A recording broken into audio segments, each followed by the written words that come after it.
Single Simulcast is about a lot of things. This podcast may make you laugh, cry, or pound your fists into your desk. If you hear something you like or something you don't, leave a voicemail at 916-572-9016 or email us at singlesimulcast@gmail.com. 1. Single Simulcast.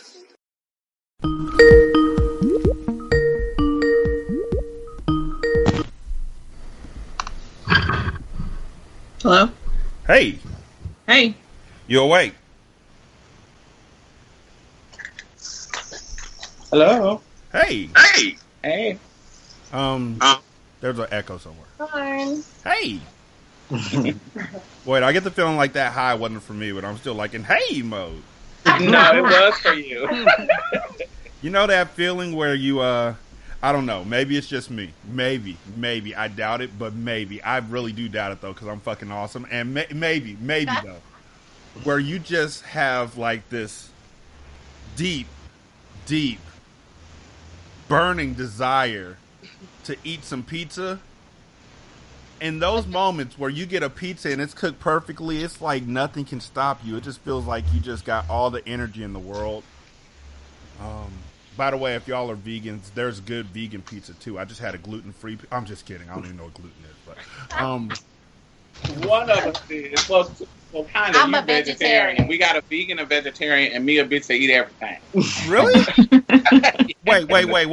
Wait. So y'all got a vegan, a vegetarian, and an omnivore. How do y'all go out to eat together? Because, like, with the vegan, it's like hold on, I know this stuff. Are you an ovo-lactam vegan where you can't eat the eggs and the milk and all that kind of stuff? Or Yeah. Wow. How long's that been going on? About 6 years. Damn. Yeah. I thought about it and I quit. Quit thinking about it. Oh, I was like, that's a bad idea. You shouldn't do that anymore. And I just didn't. Like, you know what? Much respect. I do know that there's a ton of different ways to make vegetables taste really good. I love vegetables. I was just eating some rice cauliflower a couple days ago with a little bit of butter. It's just doing that, just only that, like tofu and stuff like that. I look at it for a long time and then I realize that it's not made for me. Like, I have some in my freezer, I just can't make myself eat it. So I got all the love and respect in the world for you, and vegetables too. Like, if you need them, I could send you tofu. I got tofu for days. I think it was because I was eating some Indian food, and they had made it with tofu, like a sauteed tofu and some spinach, and they were eating it on naan bread, and it was so good that I was like, I can make this at home. But then I got home and I realized I didn't want to. Right. It's like, you know that feeling like when you're in the groove, like you're really like you're eating the food right there, and you're like, this is the best thing in the world, and you get home and you're like, You almost feel like if you're trying to cook something authentically, you gotta learn their whole culture to be able to cook it right. Exactly. You have to get those recipes that were passed down, and you're like, I can't get that. Right, because like think about I'm my family from Mississippi, so I have to eat meat, hog maw, sometimes chitlins if I want to. But for people who are from the South, like from Louisiana, from Mississippi, if you're trying to cook like us, you got to go to that great-great-grandma recipe book and really learn how to cook the stuff, or it's just not going to be right. And I feel like when I try to explore other people's culture, I got to find some grandma, some Indian grandma, some Asian grandma, or something. Okay, because they got the recipes. They got all the recipes.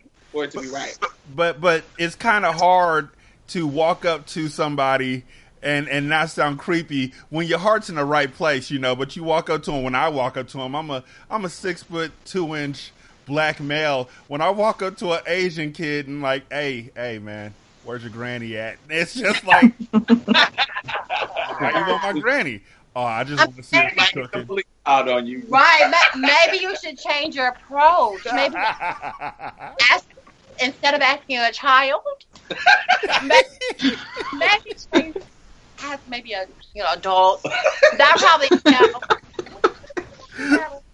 See, the thing is, I'm a basketball coach, and I was telling somebody else this too. Like, I choose the wrong moments to think like this is a good idea, and then I just go with it. So, like, while I'm at the park with my kids, I'll see another kid playing basketball, and they'll be like cross somebody up or whatever, and I'll be like, hey, kid, hey, are you playing on a team right now? No? Okay, cool. Take my telephone number. Not even thinking about the fact that giving a kid your number just sounds weird out the gate. I'm just like, give your parents my number. You like some candy? Right? And I really do have a van, too. So it's like... No! You got the whole... It's not even Halloween. Dude hopping out of a van like, hey, little kid, you want to play some basketball? I have candy. I have candy in the van and a puppy, too. That sounds just like it. You know what? I just saw a performance on The World of Dance like last week that was so stunning that I wept. And I thought personally that it was very evocative of it because one of the dancers it was two black guys. They were both crumpers, and one was dressed up like a clown. And at the beginning of the dance, one of them was laying down, and the other one that was a clown came over to him, and as he was walking over, a balloon floated up, and I was like, oh, shit, they all float down here. And it was amazing. Like, it was so, like, I've realized that dancing is quite honestly one of the talents that if I could do it, I know I'd be doing it all the time. You know, like if I could play piano or saxophone, I drive people nuts because I'll walk into a place and sit down and just start playing. But it was I cried. Like, and I rewound that part like 6 times. And my wife was like, "What are you doing?" And I was like, "You don't see it." Are you having a seizure? They still crump. Where are they crumping at? L.A. Oh, yeah. Okay. LA. It's like new crumping or like old crumping? Cookie crump? I don't know. Like, I just, it's not the stomp the yard crumping anymore. Where they're just, that's what I was thinking. Yeah, I wish the early 2000 crumping. Yes. Yeah. That dude looked like he could jump hella far too. Like when he was when he first started crumping, like when he was still in everybody's style, he was just jumping from like one half of the floor all the way across to the other part of the floor. Then he jumped upstairs, and I was like, this dude got a ton of energy. I don't know what happened, and then he, then the movie got boring. See, the thing, you know what? Single simulcast, episode 311. Shantae's here. I'm here. Hey, Shantae. Hey. Hi.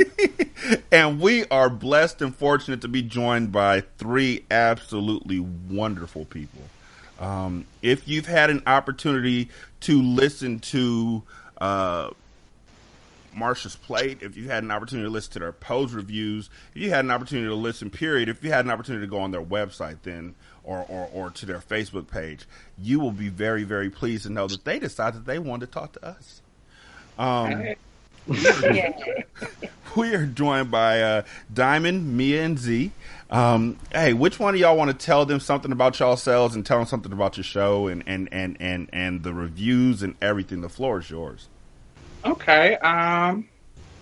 So Marsha's Plate is a podcast that is hosted by 3 Black trans people. We have 2 Black trans women and 1 Black trans man.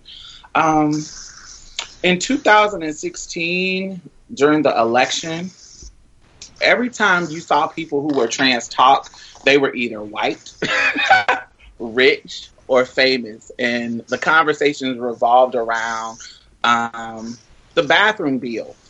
you never really heard about anything else. And I want to make it really, really clear. Make no mistake that the bills, the bathroom bills, were meant to disenfranchise people and criminalize trans people. When we talk about disenfranchisement and criminalization, we know that Black people have very, very different perspectives around these particular topics when it comes to rich and white famous people, right? Yeah. We have very, very different perspectives. So not only were these people talking to them, who they were talking to was not diverse enough groups of people, but it also, the subject matter was not even diverse enough as well. Although the bathroom bill is really, really, really important, it's really important because we got to piss and boo-boo like any other human beings out here, right? It's really, really important, but we live in a capitalistic society, and money issues are more important. So housing discrimination, workforce discrimination, unemployment, healthcare costs are way more important and detrimental to a trans person's life, especially a Black trans person. So Black people have been having an issue with people policing where they go to the bathroom. So this type of stuff may be new to white trans folks, but us as Black trans folks, we already had a point of reference when we're talking about dealing with this level of dehumanization when it comes to the bathroom. So I wanted to create a platform called Marsha's Plate, which is named after the Black trans pioneer, Marsha's Plate, who kicked off the Stonewall riots, who started all the sexual revolution back in New York City. I wanted to create a platform that gave reverence to our ancestors, that shared the Black trans experience with insight that will bring to the table our experience around politics, current events, social issues, and all that kind of good stuff. But I felt like we were not being heard. And nowadays, with the access to the internet, we can create our own platforms. And so that's what I did to serve you, to serve y'all a little bit of what we experience, because sometimes they don't have that. For sure. Now, why did you choose podcasting as a medium for the project?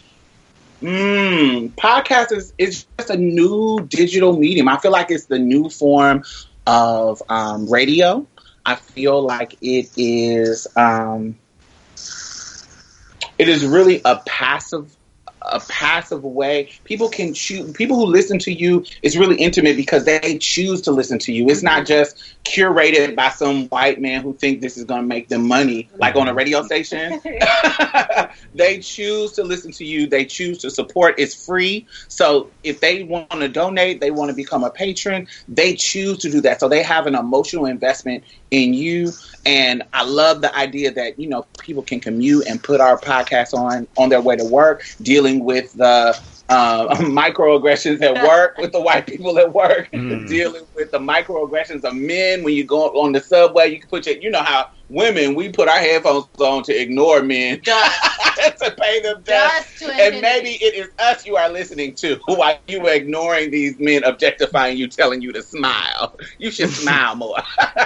So I think that intimacy and that choice is really, I think podcast is really unique in that way. And I love that it's an avenue that is new age and really, really specific. And they know that we're going to speak to them in the way that we do, and they choose to listen to us. I think podcast is great for that.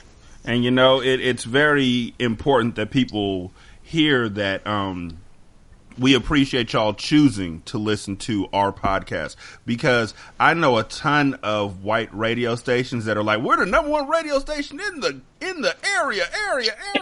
And I'm like, motherfucker, you are like in Montana. There's only one radio station for like the next 85 miles. What? So we always want to make sure that we show that appreciation for folks taking time out to listen, because like you said, there is an emotional investment that you make. And then when your listeners are talking back to you and you form that bond, there's really nothing like it.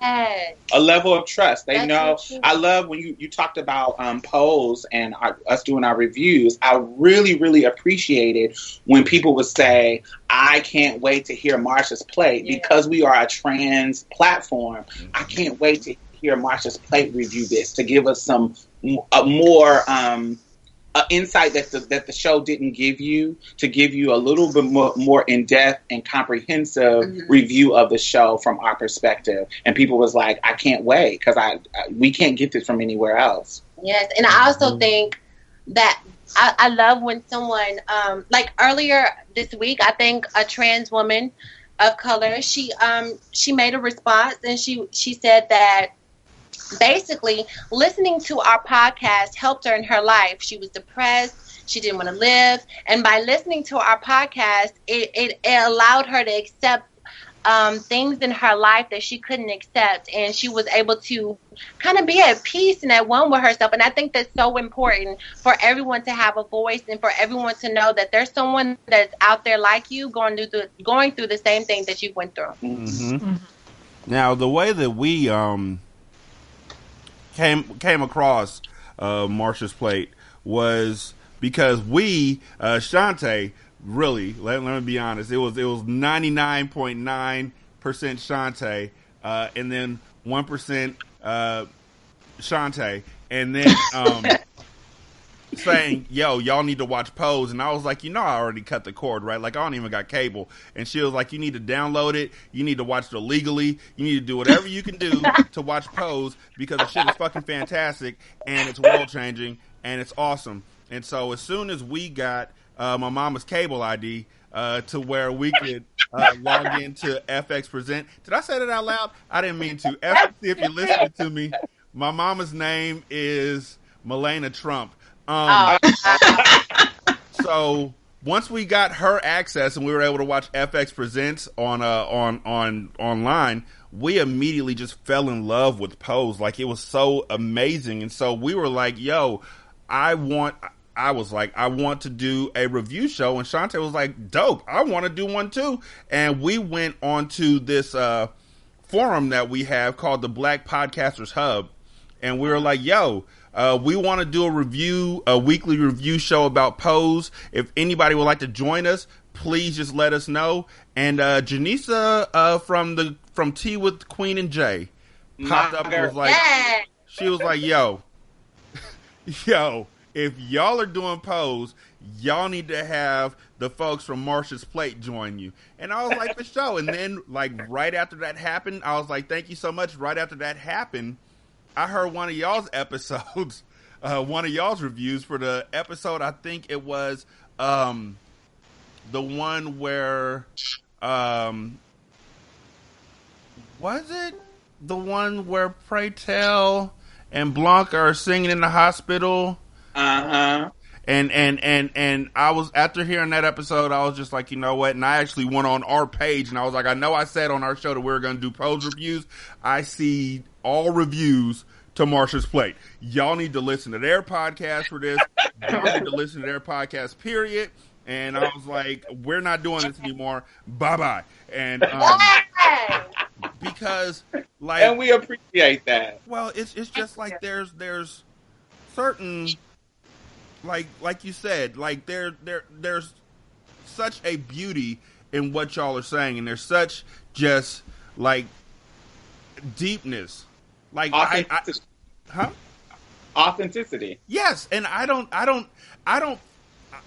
feel like I need to try and take a piece of that cake when I could just say, hey, if y'all want a really good slice of cake, you need to go to Marsha's Plate. Come on now. That's community as fuck. Yes. That's how you do. So, I wish white folks would learn that shit. It took years to get to this shit.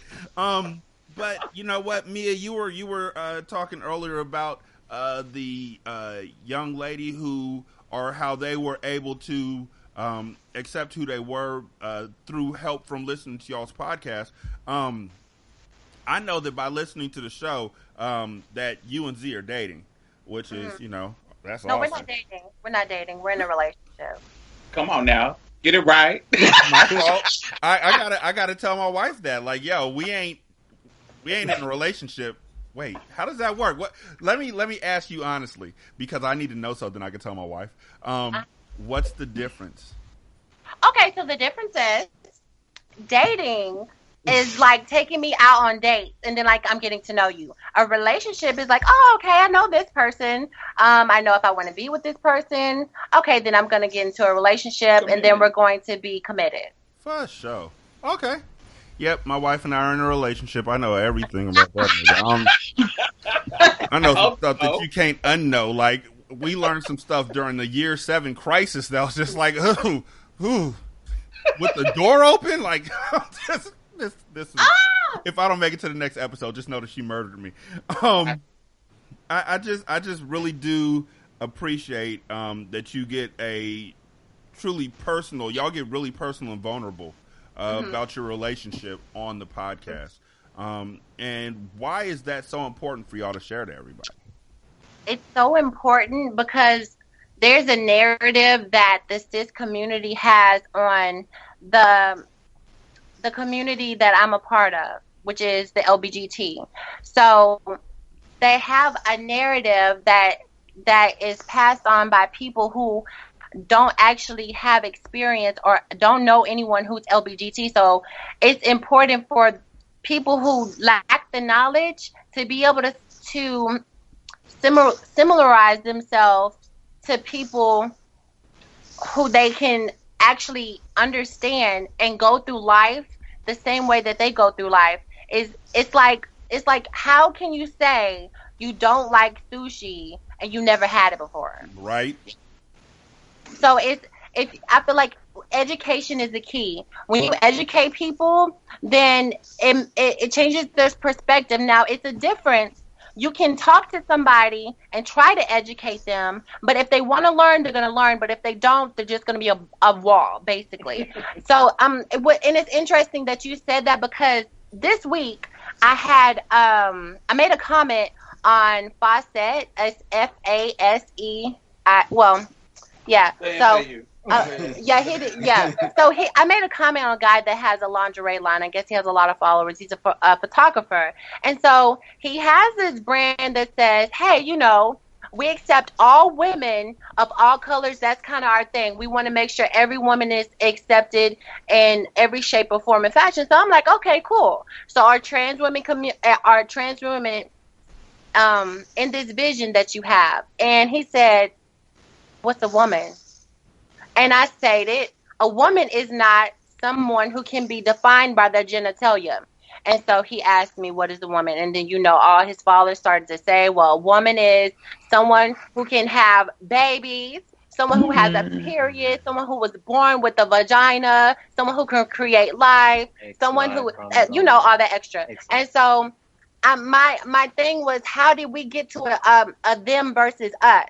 All I did was I stated opinion, and I wasn't forcing my narrative on anyone. I was just stating an opinion that I thought would may have been dope for a brand. Then I get on Facebook Live, and I see a post-op trans woman saying that there's a difference between a pre-op trans woman and a post-op trans woman. And a post-op trans woman is a real woman because she has a sex change. But how are you a real woman when the cis women say that you're not a real woman if you don't have, if you weren't born with a vagina or you can't have babies?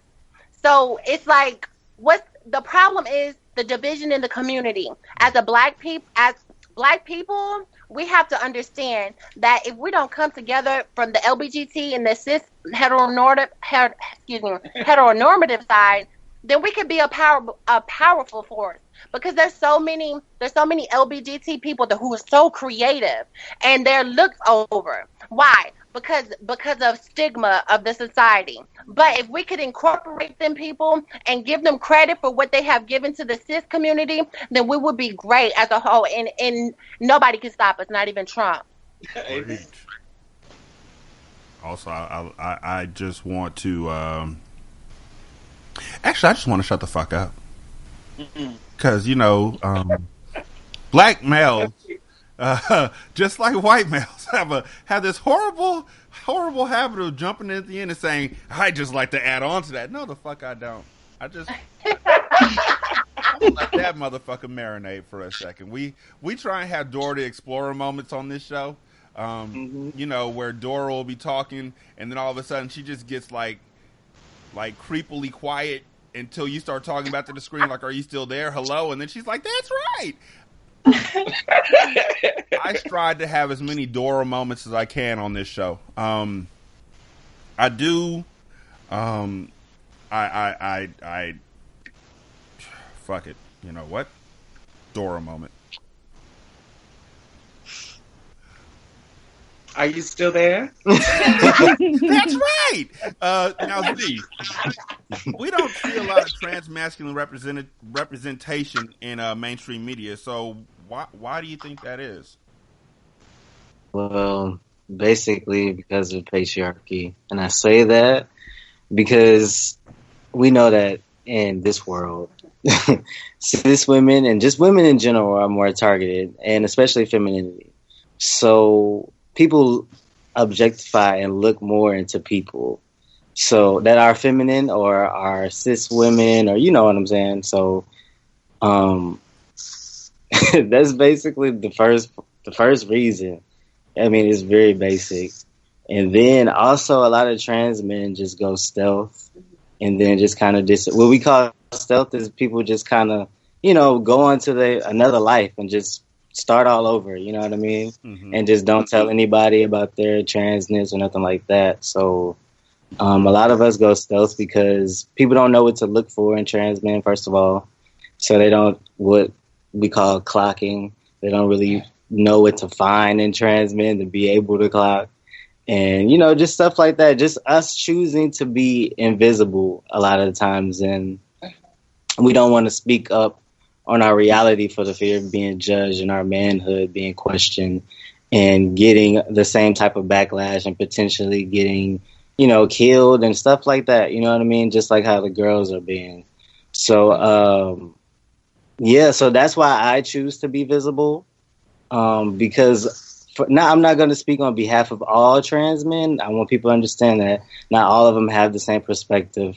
But I'm choosing to be very open so we can have at least someone. You know what I'm saying? So that's just what it is, and that's what I'm trying to flip the script and trying to get guys to come out. And also naturally, me knowing that women need to speak up for themselves, especially trans women, because they're getting killed more than us. Mm-hmm. I just kind of naturally back up, and a lot of us naturally back up. You know what I mean? And let the women speak. Amen. Shante?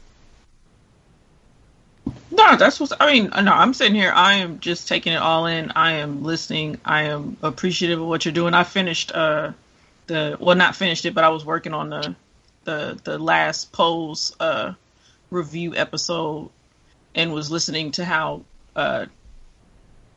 you talked about how people in marginalized communities oppress other people. I feel like y'all touched on that a couple seconds ago, and that was just like, oh yes, of course, the idea of not,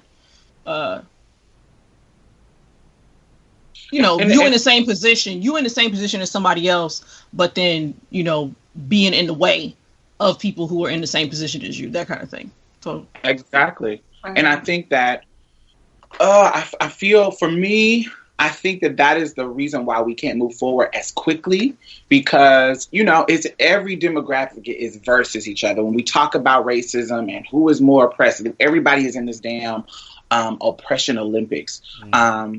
You have black men saying this against black women, trans women against cis women, lesbians against gays, gay men against trans women, white women against black women. We all are under these systems of oppression, from classism, from white supremacy, from patriarchy. We under these systems and are affected just as much.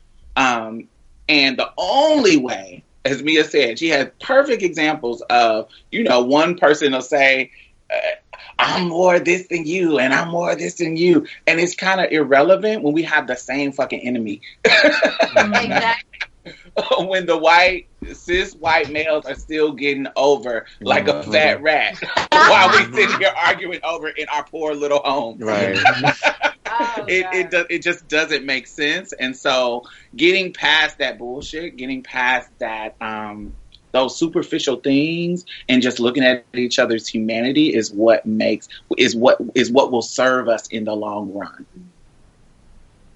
And when you talk about what I call war stories, trading war stories. Let me tell you about what happened to me, brother. You get that Hulk Hogan voice on. Let me tell you something, brother. I feel like the closest thing that I every time I hear that, I think back to this movie I loved from the 70s called The Warriors, where they were like, we're fighting for 4 blocks of turf, our turf.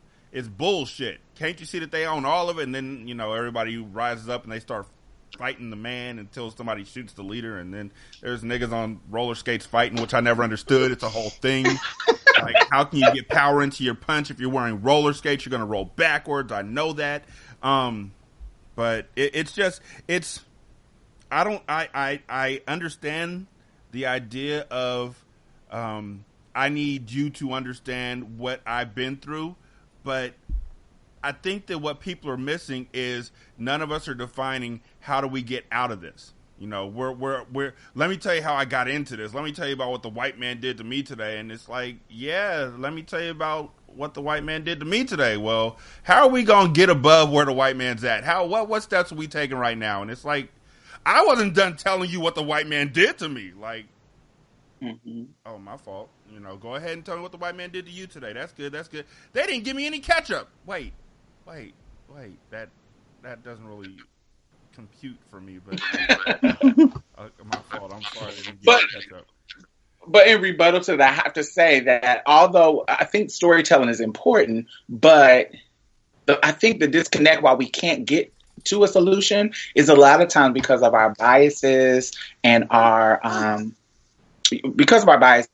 we don't believe the stories that people are telling us. So when Black women say, hey, we want y'all to stop killing us because we know the leading cause of death in Black women that is not a disease or anything is intimate partner violence, homicide from an intimate partner. So, and that's cis Black women and trans Black women.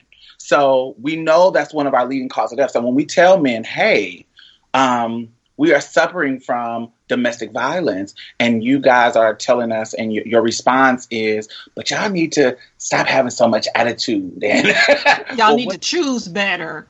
Y'all need to choose better. What did you do? But what did you say to him? It doesn't really matter if we're dead. So believe us when we tell you things, just like we stand for you. I feel like when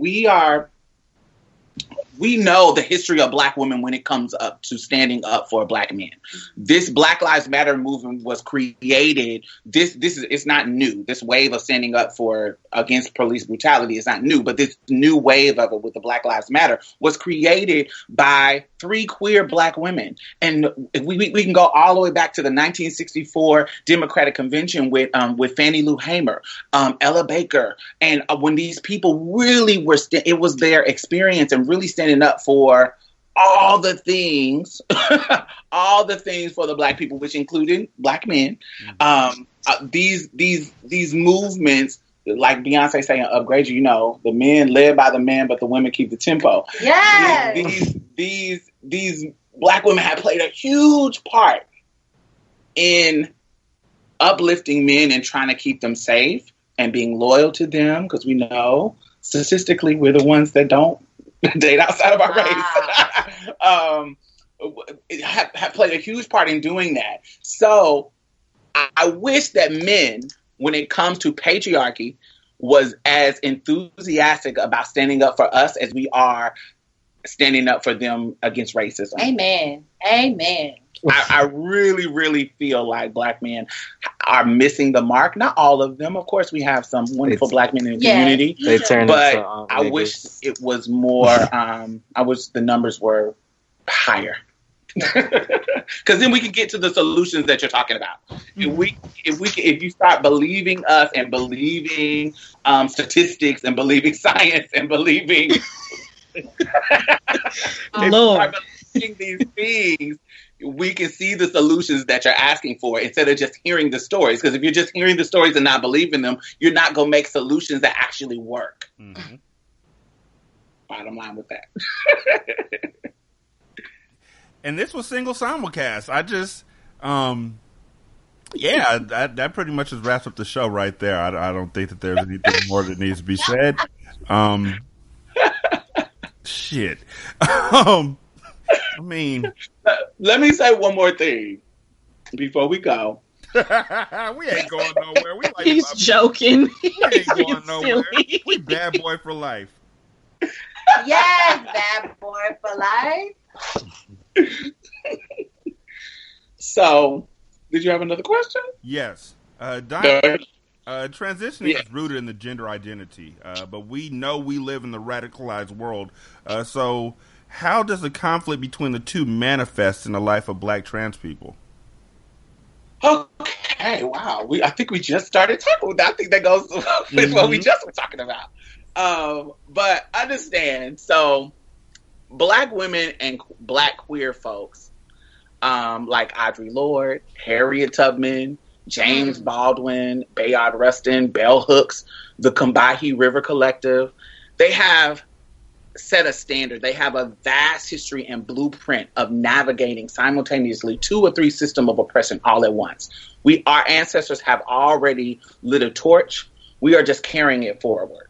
Although we are Black, although we are women, although we are trans, although we are trans men, we know and recognize that we know that we need to recognize and confront patriarchy in Black men and gay men when they cannot. We also know that as women, we need to recognize and confront racism in white women and cis women and in the trans community and all the communities, because we know they exist. And we know we need to recognize and confront classism when we're talking to people who have privilege. So the standard has already been set. We already have a history of and scholarships and academia that revolve around us navigating these 2 oppressions and that navigating the conflict that you're speaking of. We already have the blueprint. It's already books out here. You can just Google Black feminist theory books. We have the blueprint. Our answers are already set. So we know how to do it. We just got to get more people on board. That's it. Pretty much.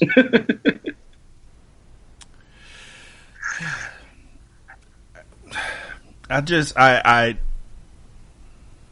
you know what? Dora moment. I dubbed myself. I'm part of the Dora Milaje. I'm just gonna be fucking quiet. Not the Dora Milaje. Come on. You know what? Again, I'm just grateful for the opportunity to learn and just to sit back and talk with y'all. Because there are many things that some of our listeners may not be aware of. There's many things that I'm not aware of. Shantae fucking knows everything. Black woman fucking magic. So Shantae knows everything. She just can't give me all the information until like 5 years from now. She just sprinkles it on me, like sprinkles game. But just the opportunity to learn something and to grow is, I feel, one of the most important things to enact change. And not a lot of people are willing to sit back and listen. I feel like everybody is waiting for their chance to talk instead of just absorbing information, processing it, and then perhaps sprinkling somebody else with it. And I think that that's quite possibly one of the largest barriers that we have in this day and age, is that everybody's just waiting for their chance to jump in and just take the conversation where they want to take it to. That they're not even listening to what you're saying; they're just planning out what they're going to say back to you. And we as a group, we are all young. Well, I'm in that middle age. I'm 37, but I'm young, bitch. Yes.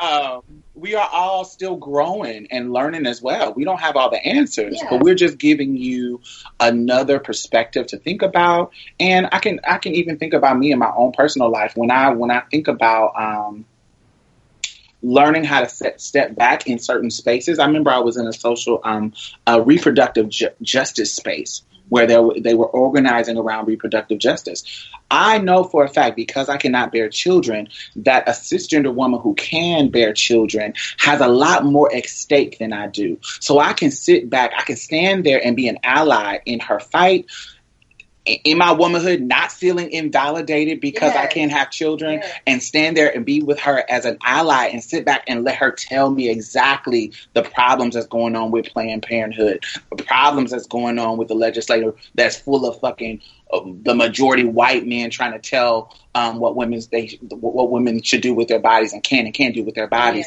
I can sit and listen and use those talking points to express when they are not there to speak. So, but when they are there, I give them the floor and give them the space and give them the room. And I think if people, and I'm learning that even as a marginalized person, I'm learning how to wax and wane my privilege and show when to show up, when to give space for people who are not as privileged as I am, and when it is my time to stand up and shine. So we all are learning that, and like in this moment right here, I appreciate you that you are using your platform to give us some room to speak our piece. And I think that if we all did that, I think the world would be a much, much better place. I feel like if we did that prior to 2016, a little bit more, we wouldn't have the King Cheeto up there. Okay. And I wanted to clear something up, just in case the listeners misunderstood what Diamond was saying when she said a female body person that couldn't have children. What she meant was someone, a trans woman who couldn't have birth as a woman, but you can still have children. Absolutely. Just not the way that a cis woman would. Right. Yeah, absolutely. So, and when we talk, and I want to thank you for making that clear, because it's just when it comes to abortion rights and reproductive justice, the cis women have much more at stake. So I have to sit back and, yes, I understand, and I want to help you. Yes. And just listen. We're allies. And I feel like I keep saying I feel like. One of the things that just really irritate me about cis men is that we start off wanting to be allies until we realize that being an ally isn't going to put the proper praise upon us. The focus isn't on us. Like, look at this man walking with these women, and then all of a sudden we drop out. And I see so many black men that I know who started off as their idea of an ally, and as soon as things didn't pan out for them or things didn't work out for them, whatever they were striving to do, whether it was never to gain understanding, there was something more. There was an ulterior motive that they may not have reached, or they may have gotten checked, or they may have gotten called out or something like that. But as soon as it happens, they immediately go the complete opposite direction and just turn completely hostile. So it's imperative to me that we recognize that sometimes, like you said, to be an ally, you need to realize that you aren't going to be you're not supposed to be the centerpiece. Sometimes you are just an ear. Sometimes you're just listening and learning so then you could educate somebody else. Oftentimes that's what you're doing. Isn't that what we ask white people to do? When we ask them to get their uncles, when they're at the Thanksgiving table and when black people are not around and their family is being racist, don't we ask the white allies to say, hey, get that shit together? Mm-hmm. That's what they're supposed to do. But when they're in black spaces, they're supposed to sit back and listen and learn. This is what we know to be true. What we advise white people to do, we also have to do that within ourselves and within our own community. So black men, sit back and listen to black women. Cis women, sit back and listen to trans women. Gay men, sit back and listen to all the women tell you how you need to get your shit together. Yes. when it comes to patriarchy as well, because you uphold male privilege just like, yes, we know you're marginalized, but you uphold misogyny just like a cis man does. So, and knowing how to sit back and know when to check your privilege. We ask white people do it. I expect that we should do the same. Mm-hmm. Absolutely. Mm-hmm. Isn't rocket science, but some folks just act like they can't get it. Nope. We will be right back. This is Single Simulcast. Hey everybody, this is Gerald Jones from the Buy Black podcast, and you're listening to Single Simulcast. I've been drinking a whole bottle of wine through this episode. This is the first podcast I've been on where I've been allowed to drink, and I'm loving it. Y'all keep listening. Hi, I'm Fallon of FallonKitty.com, a critic and creator, and you're listening to Single Simulcast. Hi, this is Erica, and you're listening to Single Simulcast. I have no idea what else to say here. What's up? This is your girl, Diamond Stylz. And I'm Mia Mix. And I'm Zahir. And we are Marsha's Play. And you are listening to Single Simulcast. Hey, this is Chris from the MTR Network, and you can check out all our podcasts at mtrnetwork.net, and you're listening to the Single Simulcast. Single Simulcast. Sup, Snickers? That was simply sensational. Single Simulcast shall surely surface speedily. Bitches.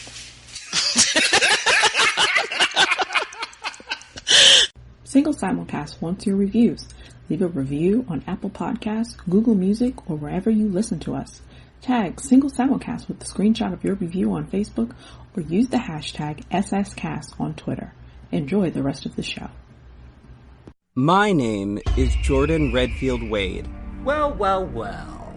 If it isn't the so-called People's Champion. By day, I'm a philanthropist and private investigator. You risked your own life to try and protect someone who needed it. If that's what's needed to be a hero, then I want to help. But by night, I protect the people of Newark City in a different way. My name, champ, is Redwing. Do I need to count the sheer number of felonies you committed today? As she lay dying, I promised my mother that I would fight for those who couldn't fight for themselves. And I refused to let her down. I would do anything to keep you safe, you know that, anything. Even murder? If that's what it took, then yes. I am the defender of Newark City. Justice is not something you can manufacture. I am Redwing.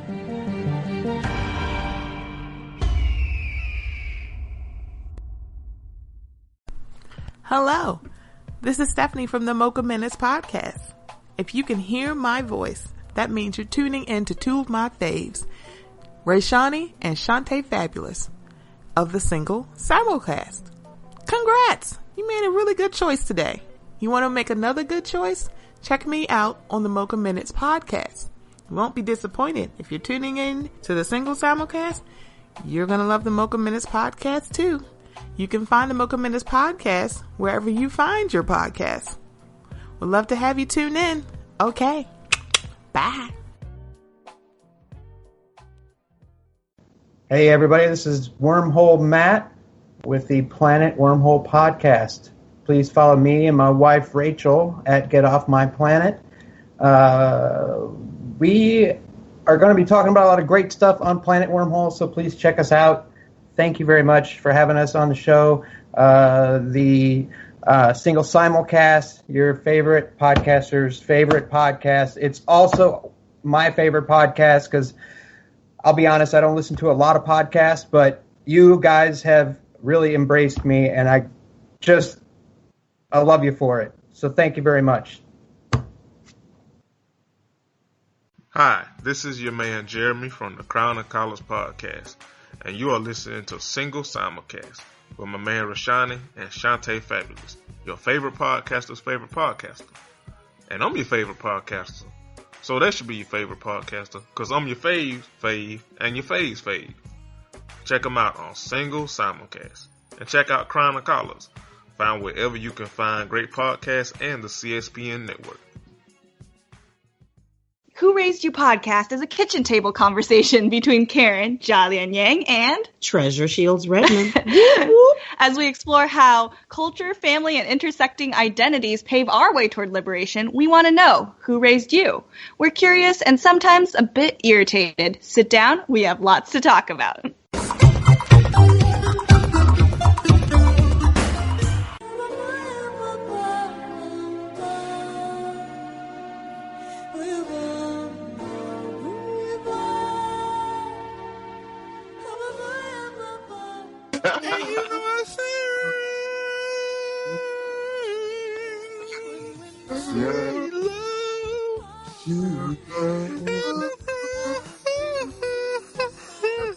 Shit, I'm tired. It'll always be this way. It is. When you yawn, that's how Anita Baker did that. You just yawn your way through shit. Fucking told you, son. I love Anita Baker, but you were correct, sir. From beginning to end, 365 days of the year, I want the sun. You know what? I'm rock for this one. All I wanna do is take a nap with you. That's And they caught up in see, sounds just like I never noticed it till just now.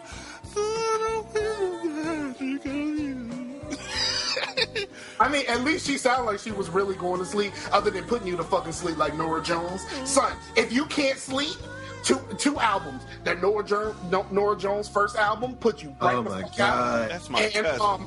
It's so like boring though. Yeah. Oh, that's terrible. I'm gonna tell you the best album to go to sleep on is Boyz II Men Evolution, dog. And yo, for real, if I can't sleep, if I have like straight insomnia, and there is no way I think I'm going to sleep right now, put on that album, I am gone. I don't know what it is about that album. I am out of here, dog. You'll always be this way. So sweet. So sweet.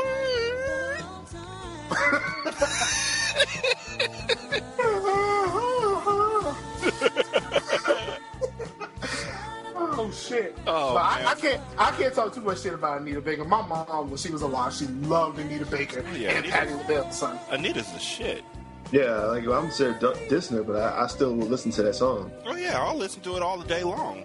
But it also helps that she's the only woman from that era who's still relatively attractive. True. Come on, son. Patti LaBelle, dog. She got ass, son. That's because she eating all that mama's fried chicken. All she eat is soul food. She gonna be a diabetes victim. I need to find that shit. Did anybody? Am I the only person on earth that remembers that award show where Patti LaBelle was singing and they gave her the Lifetime Achievement Award or some shit like that? And she was singing a song, and she just took the mic away and sung out loud to the fucking crowd. And it was I don't remember that at all. It was the most amazing shit I've ever seen in my life, and I have never seen that shit again. Nope. She was probably yawning one day in the studio, so I was like, hold on. Yeah, just like that. Just keep doing that. That's perfect. Oh, that was great. How'd you hit that note? I'm not sure. No, that wasn't it. Maybe if I hold my nose. No, that's not it either. Will you tell him to stop yawning when he yawns? That's it. Eureka! I just found it. Eureka! That's it. The Dream Team is here. Are you interested in supporting this Black podcast? Awesome! Become a Patreon member at www.patreon.com/singlesimulcast. And for $5, you'll be able to chat with the hosts during our monthly Q and Awesome session. You can also support the show via our Teespring store at teespring.com/stores/single-simulcast and get a shirt or a mug. You also have the option to put a little something in our cup at paypal.me/single-simulcast. Single Simulcast episode 311. Shantae's here. We're also joined by Diamond, me, and Z from Marsha's Plate. I got a few news stories that I want to get into. First and foremost, I am a fan of Costco, but only a fan of Costco on Sundays. I only go there because they have food that's free. Like we would leave church and go into Costco, and all of us would get fed like fully. Like if you didn't feel like you were full, we'd be like, you better get back in that line and go around again. And I feel like if everybody was able to take advantage of the samples that they had at Costco, the world would be a better place. I thought that until a couple weeks ago in Greenville, South Carolina, where free samples briefly turned a Costco warehouse club into a fight club for 2 senior citizens. The state newspaper in Columbia, South Carolina, cites a Greenville police report saying that it began when a 72-year-old man cut a head of a 70-year-old man who was waiting for a complimentary piece of cheese. It happened again as a 70-year-old was awaiting a cheeseburger sample. First, there were angry words, and then a punch was thrown. Police say that the cheeseburger stand worker confirmed the Hawaiian shirt-clad 72-year-old man then smacked the 70-year-old, causing his hat and glass to fly off. The 72-year-old man said that he felt the other man was aggressive and about to hit him. The police spokesman said that the authorities are seeking surveillance footage to sort it out, and no one's been arrested yet. That must have been a hell of a fucking cheeseburger. Y'all seen House Party, right? Dancing and kid and play. What kid? You know what? I'm not gonna sing it. What? Nothing. I really liked his hairstyle. You mean the high top fade? I haven't watched that in so long. I don't remember anything about it. I remember Gina, right? Yeah, Gina was in it. Yeah, that's probably the only part I remember, the dancing part. Really? That was the dopest part, though. I remember when, what was the little boys who wore their clothes backwards? They was in it, I think. Immature. Yes. Chris and Bow Wow. Oh, and TLC. Were they? Yes. Okay, that was 3. Oh, that was 3. Yeah, that was 3. By the time TLC got into it, I had left. Like, they were starting to introduce... Well, I still like 3. They were starting to introduce too many Def Comedy Jam comedians into it that didn't have any real place in the movie. Like, part 3, they just had Chris Tucker knocking on the door looking for women. Like, really? Like, Chris, just knock on the door and say something. And, like, I don't know. I enjoyed, like, the first 2. But that third one with Immature in there and everything, I was just like, okay, this, y'all doing too much now. Yeah. I still liked it. Cause wasn't Bernie Mac in it? Bernie Mac was in it. Bernie Mac was in it. Yeah. I still fuck with it. I remember you. I remember your name. They used to call you Jawbone. Well, the reason why I was asking about House Party is because in the first one there was, you know what, women or witnesses told police that a woman accused of setting a house on fire did it because she wasn't invited to a party. Oh, I heard about that. Officers were called to a house on 29th Avenue North and found 3 people who said they had just extinguished a fire. The witnesses told officers that Shamika House showed up to the house in a truck driven by a man and ran up to the door yelling and screaming. There was a party happening and House was not invited. Wow, there was a house party and you know what? According to the affidavit, the witnesses believe House was upset because she wasn't invited. The affidavit said the House threatened to burn the house down and then went to the truck, grabbed a jug of lighter fluid, and then threw it at the front window. House is then accused of pulling out a butane lighter and setting the house on fire. Witnesses told police House took off running, jumped in the truck, and the driver sped away. The party guards were able to put out the fire before the officers arrived and no one was hurt. There was some damage to the house, especially around the window. And House was charged with aggravated arson, vandalism, and reckless endangerment.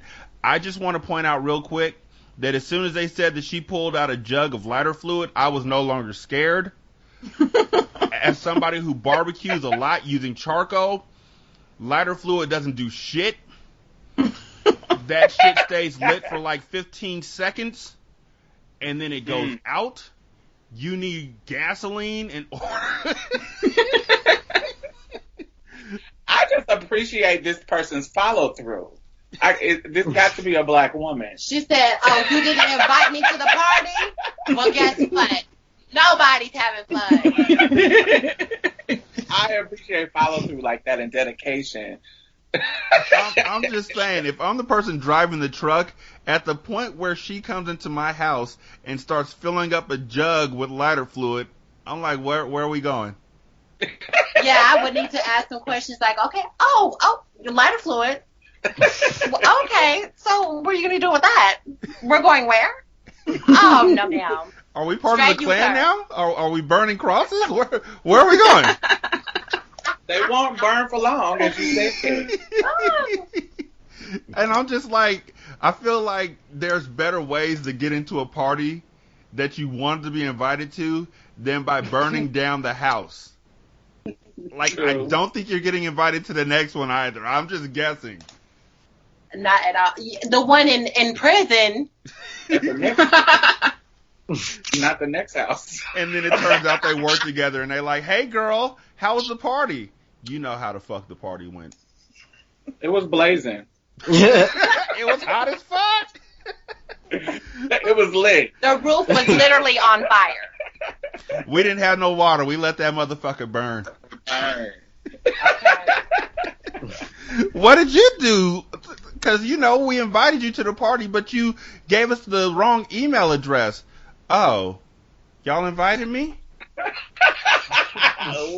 Oops. We tried calling you, but is your number 916-7543? No, it's 916-7543. We called that number like 6 times to find out where you were. Girl, the party wasn't the same without you. Where were you? Outside the kitchen window. What'd you say?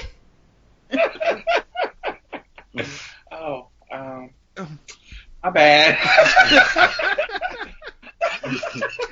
Let me buy you a coffee real quick. We need to talk. So you know how I be in my feelings sometimes, right? You know how I get.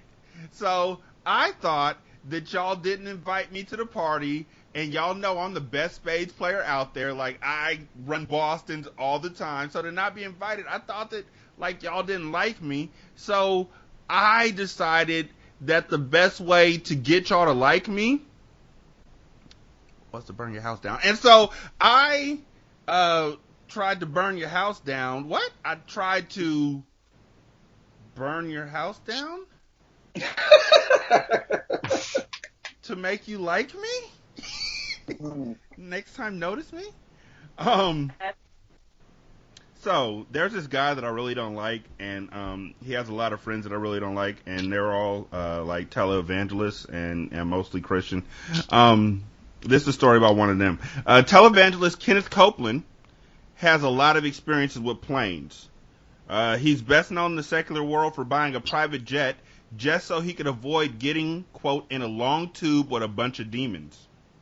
Oh, wow. Oh. Earlier this year, he also purchased a multi-million-dollar private jet and then asked the people for an additional $2.5 million for, quote, upgrades. End quote. The man knows his planes, bottom line. In fact, God gave him the power to heal planes that were corroded. At least that's what he said during a sermon this week. Quote, we were blessed to have an airplane that, it was a Vickers Viscount, and a man on our board of directors owned that airplane, and his financial situation had come to the place where, particularly after he got born again, and you know what, I won't go into all of that, but the plane had been parked for several years, and it was a 4-engine turboprop airliner. So this is back in the days when George first came along, and oh man, we had fun in that old airplane, didn't we? Well, we put that thing back into service. We went through that airplane and from nose to tail, and they did X-rays of the fuselage and everything looking for corrosion. And there was some. It wasn't all that bad, but there was the X-rays showed that there were some spots of corrosion. And so I was praying over the plane, and just as plain as day, the Lord said to me, "Lay hands on the airplane. I'll heal it."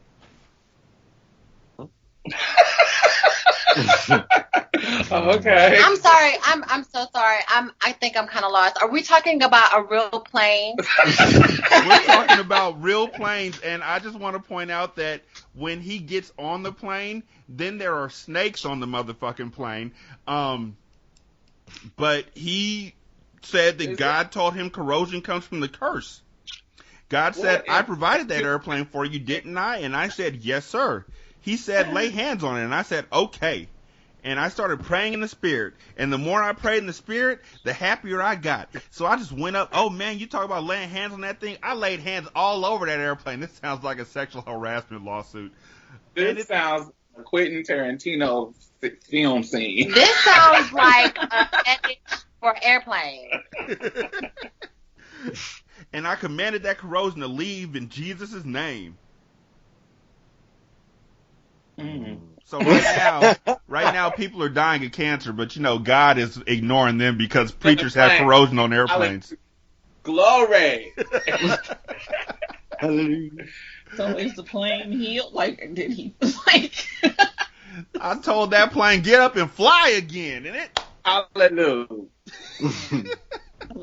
Did he take to the skies or what? I just what kind of a preacher do you have to be where you're like, you know what, this is my sermon today. That I healed my plane. Oh, y'all don't have planes? Well, I healed mine of corrosion. Baby, all they had, that's the first thing you would have to say while I'm sitting in the pews, and I will walk straight out. I won't even make it to the visitors, please stand. I can't pass the communion plate. No. Okay. Oh, man, I have a intense issue with preachers with airplanes. Not just because of the whole prosperity gospel thing is a crock of shit, but also because if you're getting on a private jet because you're saying, quote, I don't want to be on a tube full of demons, motherfucker, that's where you need to be at. Aren't you a preacher? Yeah, aren't you supposed to face your demon? Right?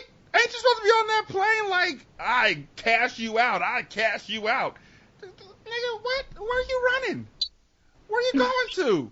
There's 5 demons on here to say they know you personally, nigga. What would Jesus do on Spirit Flight 187? He'd drink the wine, and they'd ask for some water. What you mean I drank up all the wine? That's cool. Give me some tap. Seating. And say yes. What you mean I can't sit in first class? That's all right. Watch what I do with this coach seat. That's right. I turned it into a glass of wine. Right. That's my only parlor trick. Y'all, don't tell nobody. Turn coach into wine seats.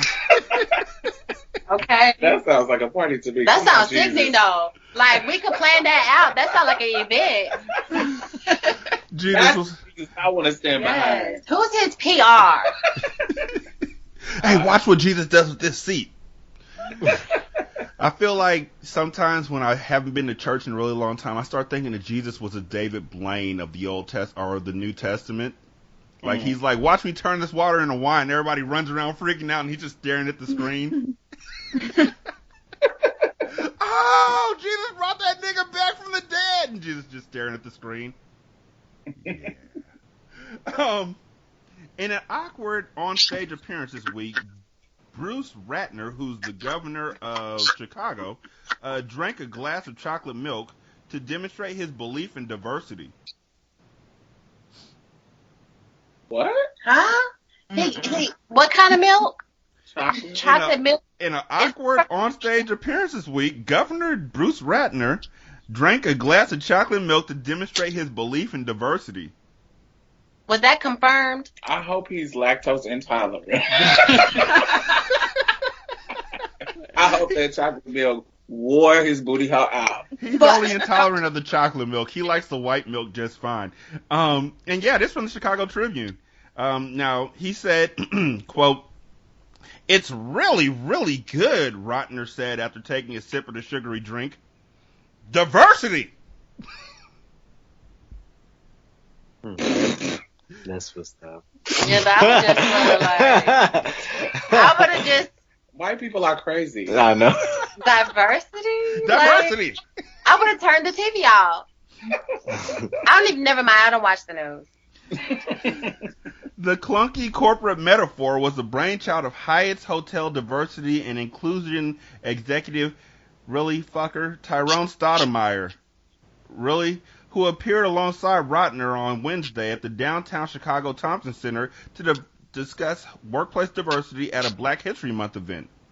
Now, we all know, Erykah Badu taught us, we don't fuck with niggas named Tyrone. Yeah. Tyrone ain't shit. I'm getting tired of this shit.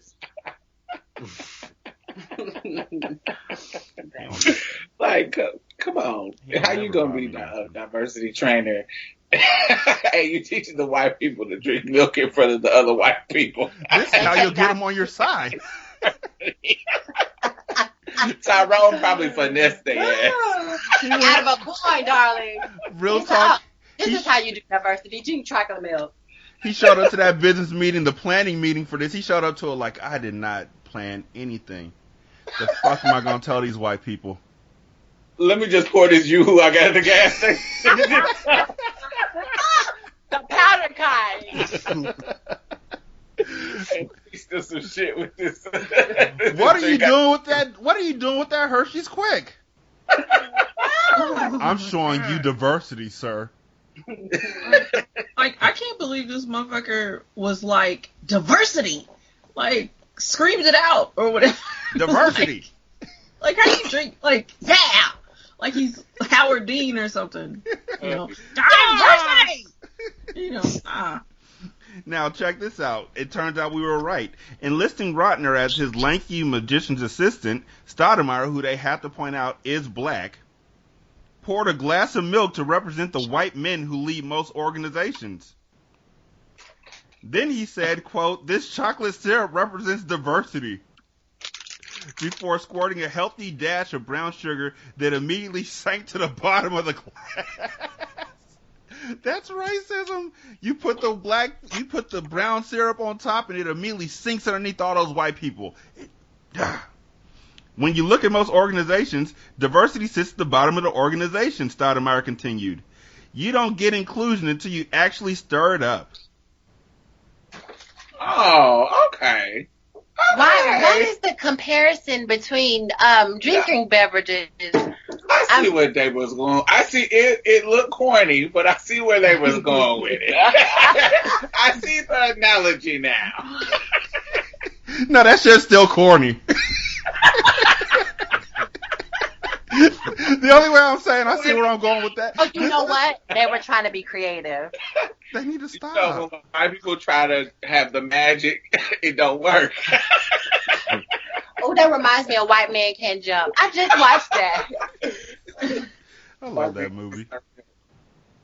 Diversity is the mix, and inclusion is making the mix work, Stoudemire said, concluding his analogy.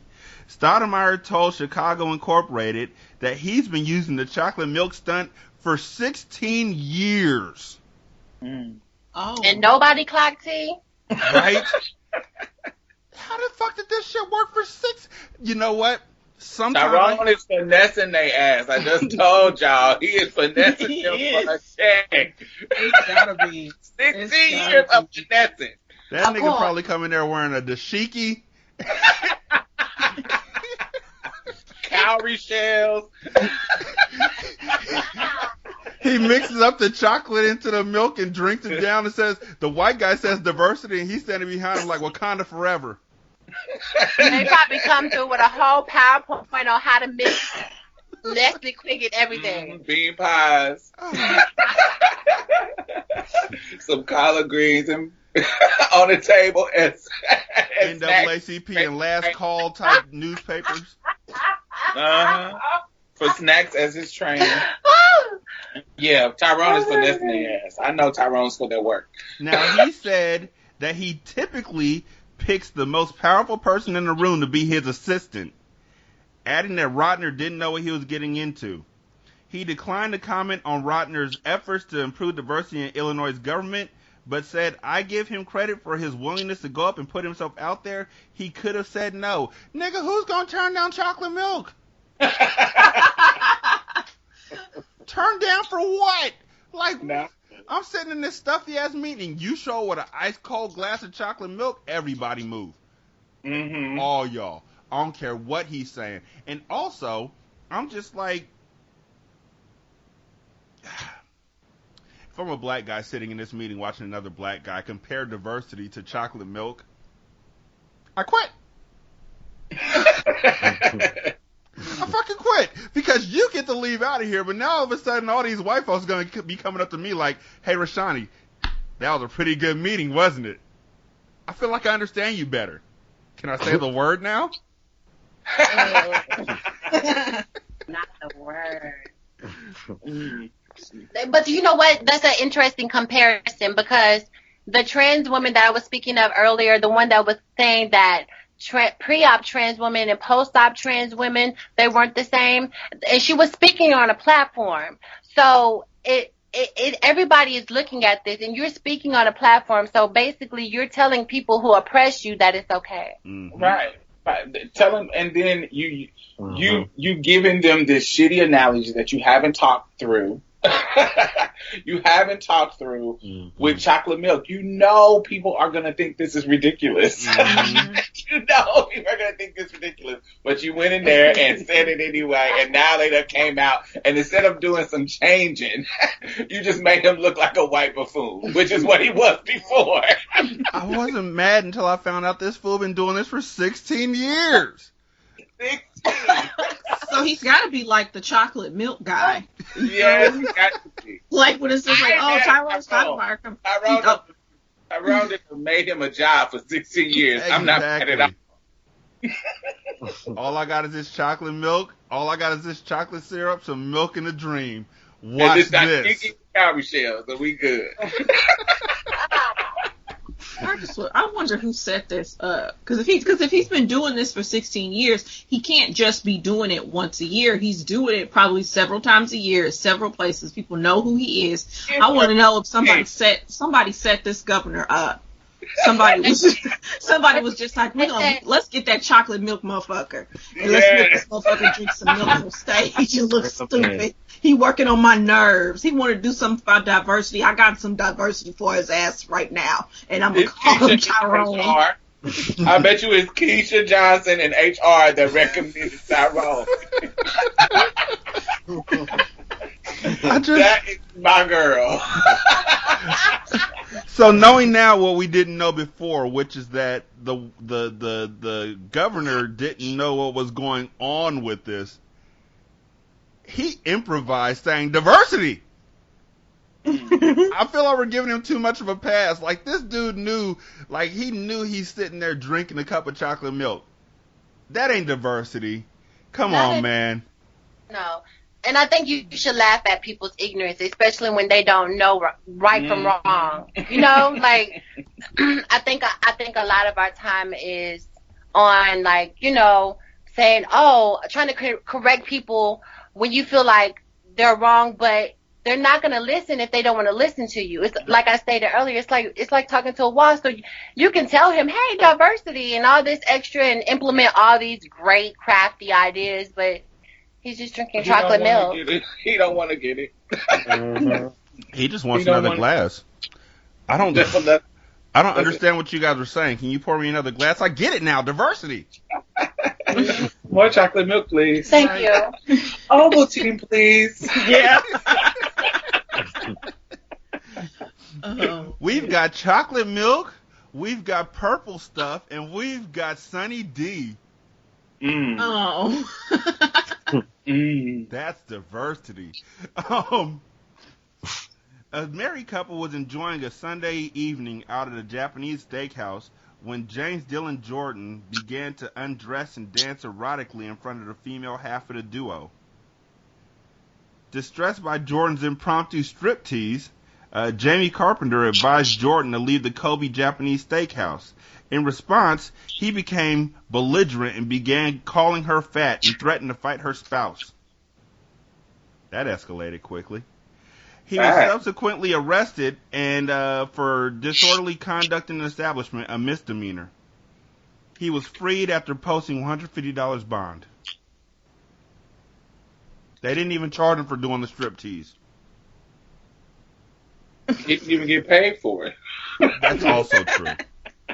Like, I've been in a Japanese steakhouse before, and it makes you want to shoot. Like, I just take the shirt off. Like, Baby, I didn't have nothing else planned for our anniversary, but guess what I'm about to do now? Have some chocolate milk. Right at the steakhouse. We're not allowed there anymore. So let me see here. We need to stop giving our coins to Asian people. They've been getting out of line. They've been selling hair to us for. They've been selling hair, doing our nails, any kind of trade to milk our coins. They've been doing it, and they've been beating us in salons in New York. Right. I'm just saying. Like, I am well aware that the beauty salons in my area, the hair shops in my area, ain't no black folks owning those, and there's like 12 of them out here, and ain't there one owned by a black person. The one that was owned by a black person went out of business. Mm-hmm. So. But that's why it's good to network, because my cousin, she does nails, and she's a nail tech, and she travels, and there's a lot of black women who do the nail tech. And I've been at different hair shows, so it's a lot of black women that do it. It's just that we don't network enough to know that. But also, I don't know. I feel like are your prices gonna be comparable too? I be wanting to support black business, but sometimes y'all charging me $150 for a regular ass hoodie. Right. It pisses me off. I saw this hoodie down the block a little bit for $44. What we doing right now? Right. Well, then get your punk ass out then. What? I'm just asking why your shit costs $115 for this HBCU hoodie. I literally just saw it down the block for $45. Don't nobody want your funky ass. As soon as I put it into the washer, it's gonna fall apart. $3.54 that you done iron. Like what's that? Where you take the picture and you iron it. Yes. Oh my gosh, that is so old school. See, that's why when you buy cheap stuff, you only wear it once. I want to wear it more if I paid $150 supporting black business. Oh, if I'm supporting your business, I feel like I should get like either to wear it 5 times. Yes. Or that you give me 5 of them so then I can wear it 5 times, and then I'm advertising for you. But you know what? I think it's a lot of black people who don't want to support black business because they say that they charge too much. Yeah. But if you're accredited, then you are worth what you're charging. If your items are credible and they make up for the work that you do, then you should be able to charge as much as you do. But don't give us this whack ass shit and then expect for us to pay $250. And girl, you just sold that in your back of your garage somewhere and gonna try to charge me. Gave me some earrings that broke the next day. You did my nails and they fell off. Mm-hmm. And I tried to be supportive and pay you your full rate. And they raggedy. I don't like this. My mama's neck is green. Who paying for it? Yeah. We definitely. I think we definitely can't come raggedy at stuff. Right. But I do think that sometimes, as far as, well, I don't know. I may not have a leg to stand on as far as this is concerned, but I feel like with some of the Asian beauty spots or whatever, they, they're getting, like, they have a whole kind of network of stuff. They're getting their stuff from the Asian person that has the not the factory, but the warehouse. They're getting their shit wholesale or whatever, so then they can charge a lower price but they're charging like they're price gouging the black person who's trying to get the same products. So then that black person has to make up for what they're paying for in order for their profit. So then we go to them and it's just like, here's this hair product. It's $7 at the Asian spot, but they're charging $12, and we looking at it, I'm like, what the fuck? Missing their business part and the disadvantages that they're at, as far as like if they're having to get stuff from somebody who's giving an advantage to somebody else, but not giving an advantage to them. Absolutely. I totally get it. Yeah. I just as the consumer, baby, I got $30. I gotta eat and get my nails done. What we gonna do? Who am I gonna go to? Who I'm gonna go to? Who do I run to? That's always the question. Like, if I got the money, like I'm tax time balling, baby, yeah, I'm gonna go to the girl who can wear me out that's flat. But if I'm on that budget, I'm gonna have to scoot over to the Asians, to Ling Ling them, because they give me the mani and the pedi for the $25. Yes. But I'm not, now if you make my toes bleed, I'm not tipping you. I went to get a pedicure. I need to go back. But the first time I went, they just stared at my feet for a couple moments. And I was like, the longer y'all look at them, the more worried I get. And it was one of the most painful experiences I had ever had. Because it was my fault for not going for like 37 years or so. But still. Whoa. Well, I had never gotten one done before. I went in there. I had always wanted to get one done, but I first had to break down the whole toxic masculinity idea that manicures and pedicures weren't manly, and then I had to have an opportunity to go and get one, which was, thankfully, my beloved wife and my daughter were like, we're going to get one, and nigga, you is too. And so I went in there, and they gave me a soda, and they tore my feet up, and then after they tore my feet up, they put them into that water, and it felt great, and now I'm a believer. It hurt? But wait, it hurt? Yes. What did they do? They push the cuticles back. Uh-huh. That hurt it? What? Hell yes. What? Oh, no, that was your first one in like 37 years, right? Yeah, they had a long way to go. Yeah, they had a lot of pushing back. Yeah. They had to show those cuticles who was boss. It was like when you cut somebody's lawn in the backyard for the first time, and they haven't had their yard cut in like 6 rainy months. Mm-hmm. And so the grass is like all over the place. It was a lot of work. I understand what they put in. I just didn't appreciate it. Mm-hmm. Did Ling Ling then pull out all the tools, like, that little cheese cutter type of piece? The cheese shredder. Yes. They pulled out all the tools for you? Yes. I'm shocked they didn't pull out a sander and put it on my toenails. They might have. Gonna work on virus feed. Right. Like, it felt great when it was all done, but it felt like a shiatsu massage. It was a lot of pain to get to the end of that.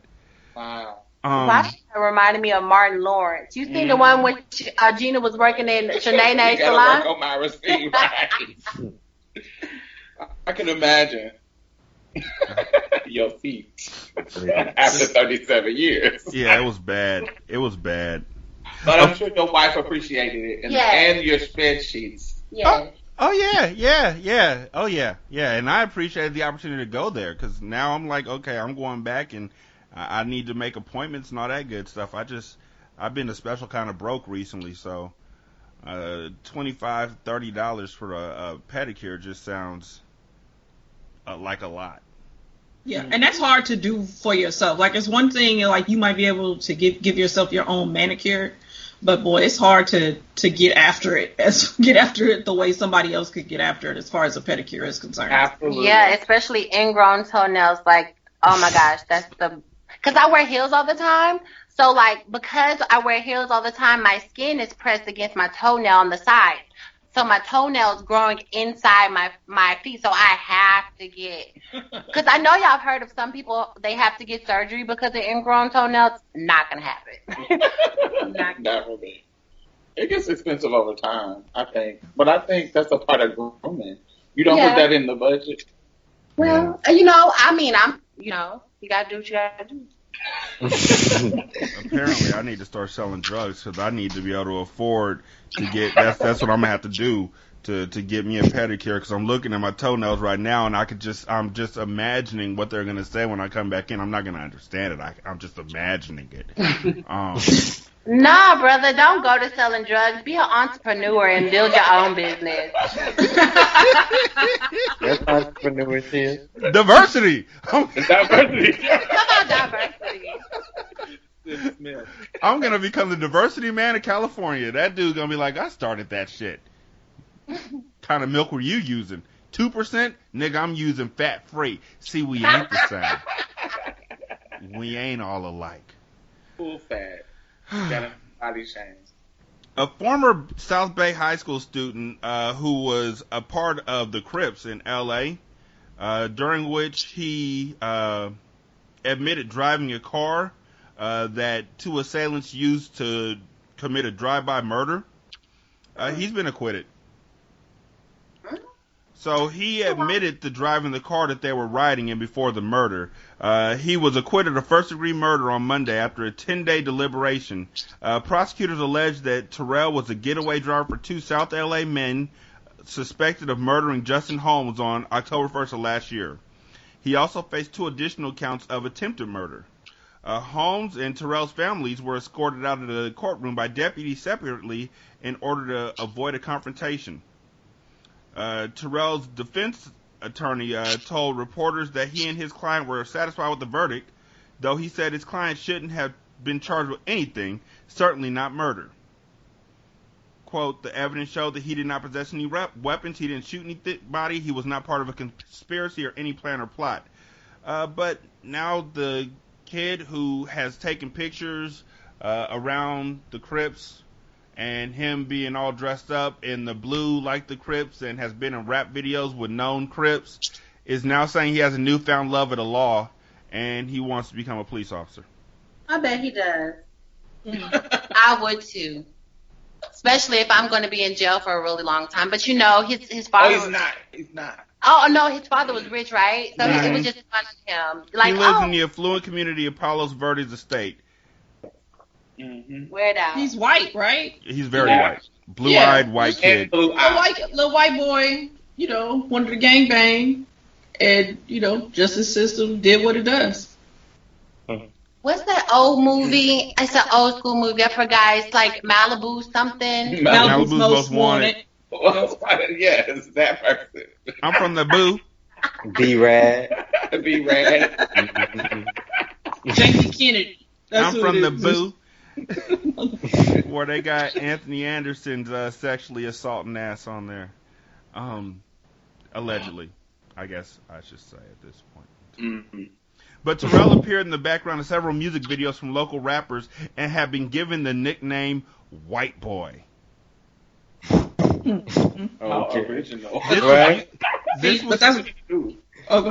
This was used as proof that Terrell was in the gang, but Blackwell said his client shouldn't. This is great spin doctoring. This is why we don't get good lawyers. We need good money to get lawyers who come up with shit like this. Blackwell said his client should not have been criticized for being open-minded about having friends from different backgrounds who might walk a different path. See, that's obviously no. What I want to say is that everybody can't kick it. That's really what it comes down to. Just everybody can't kick it. Sometimes, you cool white motherfucker. Da, da, da, da. I feel like when I was younger, I wouldn't have felt like that. But it's just like they're just not. Some of them are just not to be trusted. Like if you you can fuck with them over there, but they don't have to be ingrained into your shit all the time. You don't that doesn't make you a bad person to just be you kind of you can be over here. You can't be in the gang, kind of thing. But that is totally true. How this white motherfucker from the little rich areas, how he get incorporated? You don't even know. You clearly don't know his background. I can see if it's a white person that grew up on your block. Mama fuck black dudes. You know this nigga because he from the hood. Mm-hmm. But this old motherfucker, you don't really know his black background, and he's just coming in perpetrating this corny ass shit, and you just let him in. What was they thinking? I don't understand. They were thinking he had coin. Exactly. I was wondering if he was funding shit. If it's time for them to party, he's paying for it and all this different kind of stuff, and he's cool with it and everything. But now they going to jail and he not. Right. I mean, having white people being acquitted for a lot of things that they've done wrong for years. It's been decades. It's been centuries. It's we know this is what happens. This is just normal. Yeah. It's just how did they fall for this trick? Right, and then like there's people that have went to jail for weed. Now weed is legal in some states. So what are you gonna do about it? Are they white? So I think they're all different colors. If they're white, we can work something out. Clearly. Okay. Clearly. If they're white, meet me at the Piggly Wiggly. We can talk about this. If they're not, we can make examples somewhere. You know, there's. I'm bringing Tyrone. He'll know how to fix it. Diversity. Diversity. I feel like that's his answer for everything too. Like, Tyrone, the house is on fire. What do you suggest? Diversity. Chocolate milk. To throw it? No, we're drinking this. Don't be throwing out my chocolate milk. This is my whole job. It's so funny. It's so funny how beautifully they clean up.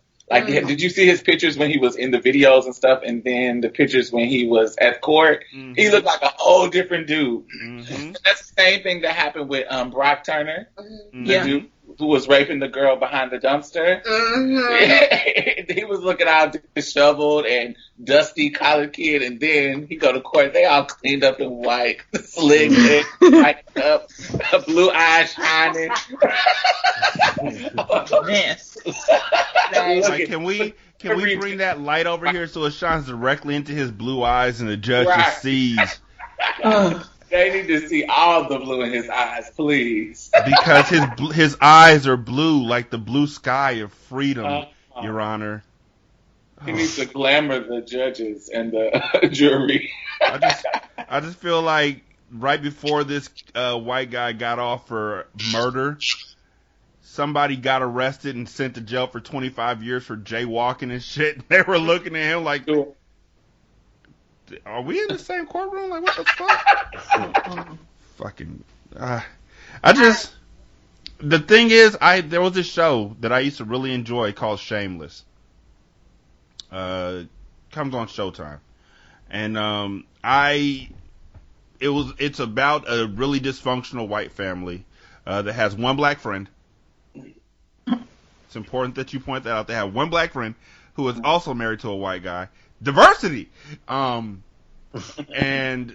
as the seasons go on, they get poorer and poorer and shit happens. Their dad is a drug addicted, like, jerk and all this kind of stuff. But there's this kid on the show named Carl. And Carl starts off like an 8-year-old boy, and he's like a troublemaker. He's a truant. He gets into stuff. But he's 8, and as the show goes on, now it's in like its 8th season or something like that, so he's like 16 now. And he got sent to jail because his cousin did something stupid, and they both went to jail. Well, anyways, Carl goes to jail, and he links up with the Gangster Disciples in jail because they're in Chicago. Whereas his cousin, who's, of course, also white, hooks up with the Aryan Brotherhood. Mm. They get out of jail. The cousin gets beat up by Carl all the time. Carl gets out, and he's now a big part of the Gangster Disciples. He's a friend of the Gangster Disciples. He's rolling with them. He's selling drugs for them the whole 9 yards, making tons of money, paying the rent on the house, all that kind of stuff. Long story short, he falls in love with this girl, this black girl, and her dad is a cop. And Carl is like, yo, I really like your daughter, whoop, whoop, whatever. And her dad is like, nah, you're a fucking thug. Get out of my face. I'm a cop. I'll fucking arrest you. And so he leaves. Well, anyways, Carl is out one day, slanging for the Gangster Disciples, and a drive-by happens where one of the guys he's with gets shot. And right then and there, Carl goes from, I'm gangster as fuck to that's it. And he cuts his hair, and he puts on a button-down shirt and some chinos, and the next day he's doing ride-alongs with his girlfriend's police officer father. And he's as white as he wants to be, and he never mentions acting black. He never mentions the hood again. He never looks back, and I just stopped fucking with that show immediately. Wow. Like, this show that I know is written by majority white folks just had him like, let's just have him dabble in black life, and then just completely left it behind. As soon as the spring got shot, he didn't even think about it. He left everything behind and went right back to being a white kid. And clearly, it pissed him off so much. Clearly, that is true to life. Right? This was like 2 years ago. That's what they do, though. That's what they do. It's like you got motherfuckers that you went to high school with who kicked it with black people, you know, who you thought were quote unquote down. And it's like 10, 20 years later, you see them on Facebook. They got their white family. They like a Trump supporter. Just a mess. Exactly. I'm just.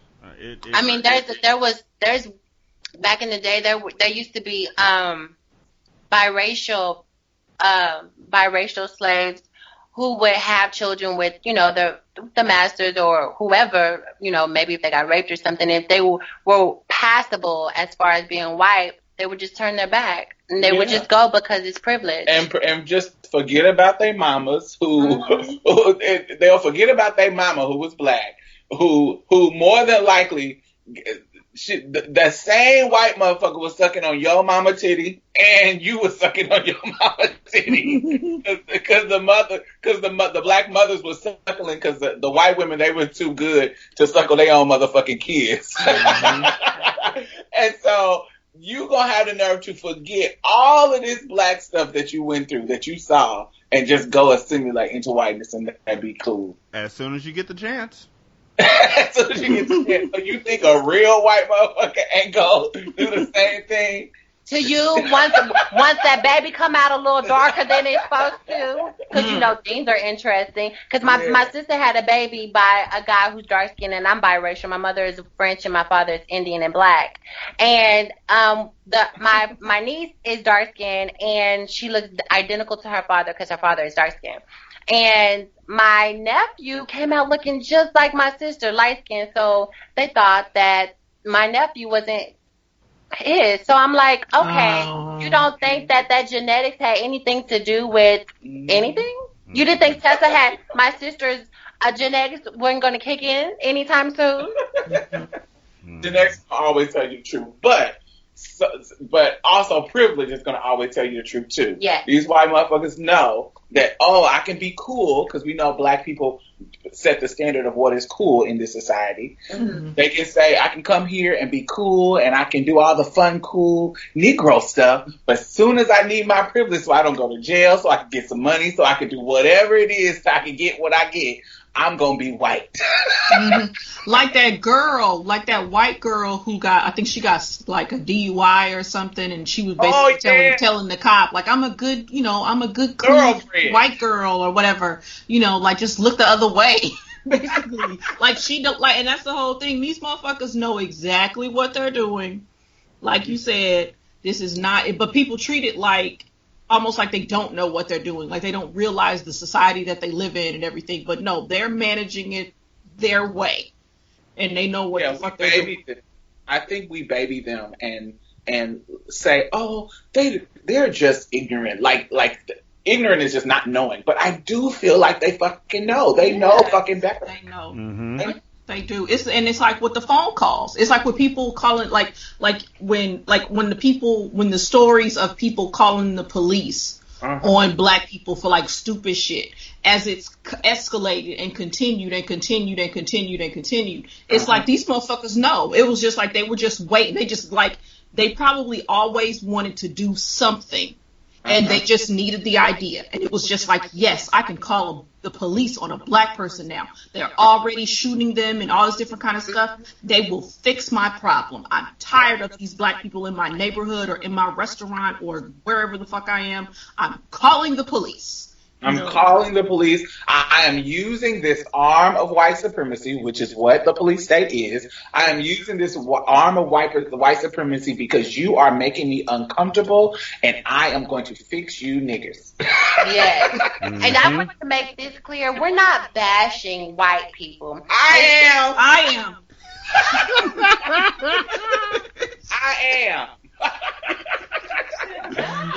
I'm not biracial. You were biracial. So you got a white mama you need to protect. I got a black mama. Okay, so there are allies in the white community as well. We know that from the Martin Luther King marches. Okay, don't we? I just want to point out that the white allies that I have got really fucking quiet every time a black person got killed. Wow. Quiet, zip, zilch, I silent. started posting that stuff about stupid shit. Like, as soon as black people get killed or something happens, they get real fucking interested in arts and crafts. That's what I noticed. Right. The variations of glitter, 101. Look what my child made with Play-Doh, and it's like, come on How now, can really? we use paper mache in our everyday life? Mm-hmm. Yes, Black Lives Matter, but you know what else does? Paper mache.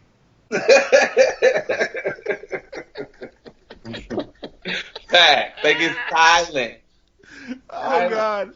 And I feel like a lot of folks are just waiting for their opportunity to assimilate. Like, I feel like a lot of folks are only allies as long as they have not fully gotten accepted into their own group. And as soon as they get that acceptance, they're willing to shit on whoever they need to further cement that acceptance. That's historical. That's historical. You know, like I don't know what was I watching? Oh, it was fucking young. It was Young Guns, and it was Young Guns, and it was making me think about, like, the bad guy was talking shit to some dude who I think he was from England or whatever. And the bad guy was basically like, look, you know, we ain't bowing down to you English motherfuckers no more. And it was making me think about, like, the white people who were here, you know, who had been here for however long they've been here, being shitty to the different immigrants, the different European immigrants that came over here. You know, and at one point it was just like, well, we ain't fucking with you Italians, we ain't fucking with you Irish, you know, all this different kind of stuff. But then over time, they have assimilated into whiteness, you know, American whiteness. And now they, you know, they are racist toward black people, even though at some point they were kind of in the same boat. It was just like, no, we ain't y'all, none of y'all motherfuckers getting jobs, you know. But once they can get, you know, put themselves in a good position, now they're, you know, doing the, you know, using white supremacy, you know, against everybody, you know, against black people and everybody else.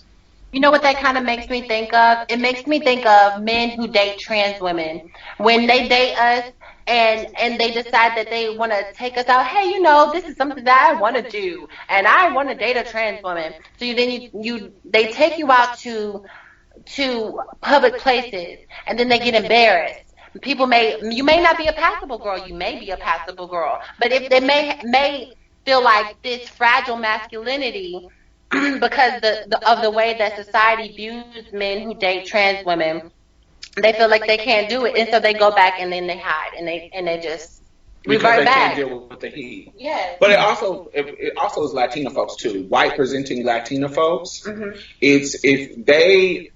That's why we know that white women, 53% voted for Trump. Right. But what is really telling is the Latino folks that voted for Trump. Mm-hmm. So we know that the white presenting ones, the ones that look white, the ones that can just assimilate into whiteness like it's nothing, they uphold white supremacy as well, just like you were just talking about, like the Irish people did, but they're doing it now in 2018. You got those Latino Republicans, they look white, and that's just what it is. And so they have said, okay, I'm trying to assimilate into America. What's the best thing for me to do to assimilate into America and be privileged? Let me take on the mantle of white supremacy. That's the best thing to do.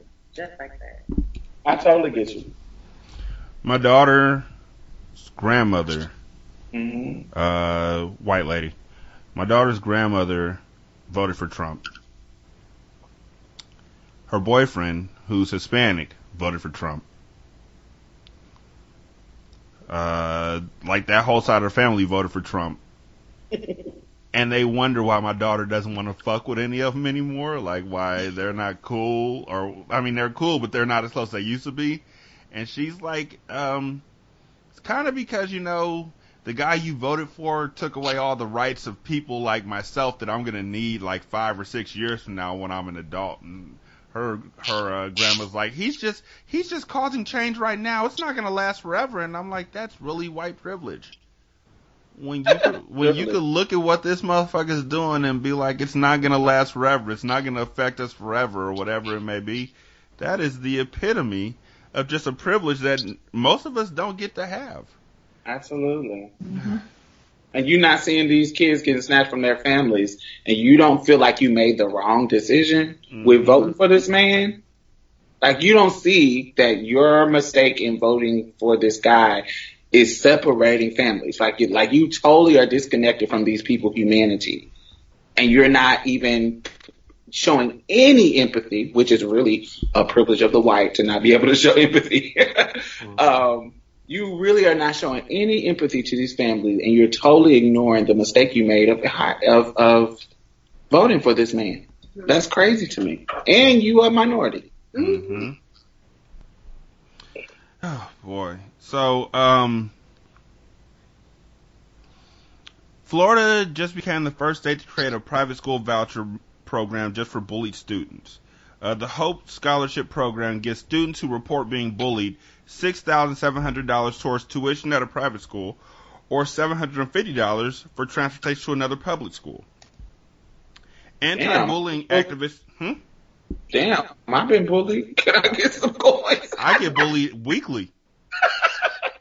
Help me get a car. But anti-bullying activists in Florida oppose the bill, pointing out that bullying occurs in private schools at just about the same rate as it does in public schools, and that bullies will just pick new targets if their victims leave. That is fucked up. If you leave, they're just going to pick somebody new. Just stay here and take it. You know what they're going to do now. You're used to it. You've got your toes standing back. Don't leave. Charlie needs a chance. Get rid of the bully. Man up, just take it. Right? You've done it for so long now. The school year's almost over. Tough it out. It's just October. It's practically June. It's October. Football season starts soon, and then they'll forget about you. So these motherfuckers who probably really do say that shit, though. That's what's so terrible. Oh, you know they do. They told me that. I was younger. They try and shame the shit out of people who are victims. If you cause a ruckus, just think about all the people who are going to be affected by that. There's bravery in just being, blessed are the meek. Yes, use the white slavers tactic on the children. Blessed are the peacemakers, for they will see heaven. Yes, turn the other cheek. Turn the other cheek. Yeah, nigga, I'm going to turn the other cheek. I'm going to turn around. They're going to see my ass cheeks as I run away. They're going to be fighting somebody else. I'm not about to get bullied anymore. I've been hit with a 40-ounce bottle. I'm going home. Blessed are the meek. Say that to my mama. I dare you. Tell my mom that you told me to get bullied because blessed are the meek. She will blessed are the meek your face. Or, I can be like all the other young white teens in America and just shoot up the school. They keep saying that oh, you need to be nice to these kids and then they won't shoot up the school. Nigga, we try being nice to them. They're the bullies. So many bad experiences. How do you correct that, though? Well, how do you correct that? Like, you've been in high school before. Some of the teachers really overlook it, and even when you do tell the principal, they have to do a full investigation, check the cameras. It's this long process. So how can you protect children from being bullied, especially trans children that can't go to the children? Any children outside of any children. Because children are reflecting what adults do. That's true. So if what they see their parents do, who they see their parents marginalize, if their daddy is talking about all these motherfucking faggots or all these motherfucking niggers and da-da-da-da-da-da, they're going to go to school and see the black people, and these are the niggers my dad are talking about. Oh, they're going to see the homosexuals. These are the homosexuals I'm talking about. And so they're just reflecting you. It's the parents' problem, and you can't fix the parents because the parents is at home, and you can't run their house for them. Teachers can't run it. The administration can't run it. But then also, if you're talking about queer children, you got to understand that these teachers and people got their own biases, so they could come and tell you. You can come say, "Oh my God, they're being homophobic toward me or transphobic toward me, and they're bullying me and calling me faggots and calling me he/she's and calling me all these things." These same adult could come and tell you, well, maybe you should dress like a boy. Or maybe you should go to church with me. They can come back with the same, not bullying you like a child, but still with, this doesn't fix my problem. And also we have, like, as a society as a whole, we talk about not wanting kids to get bullied, but we bully people regardless of whatever we're bullying about, whatever, all the different, identities and just, bullshit. We'll bully somebody because, their clothes, because they got hot water pants on, all these different, levels and stuff. We say, no, you shouldn't bully, but no, we bully people. We talk shit, and that's where it needs to change. Their president made fun of a handicapped person on their national election campaign. Right, and that's why it's like, you can't tell me, like, you're going to tell me, you're going to be like, oh, man, we need to stop bullying, we need to take care of kids, and then you're going to vote for a motherfucker that's basically, like, doing that on a stage? Like, you thought that was hot? Like, you thought that was cool? Like, nah. You can't tell me shit after that. You voted for the dude that bullies. I can bully. It's as a kid who was bullied both at home and at school, because don't get it twisted, sometimes your family members, like immediate family, yeah, but cousins, sometimes they get a little bit, there's bullies in those groups too. Yep. Mm-hmm.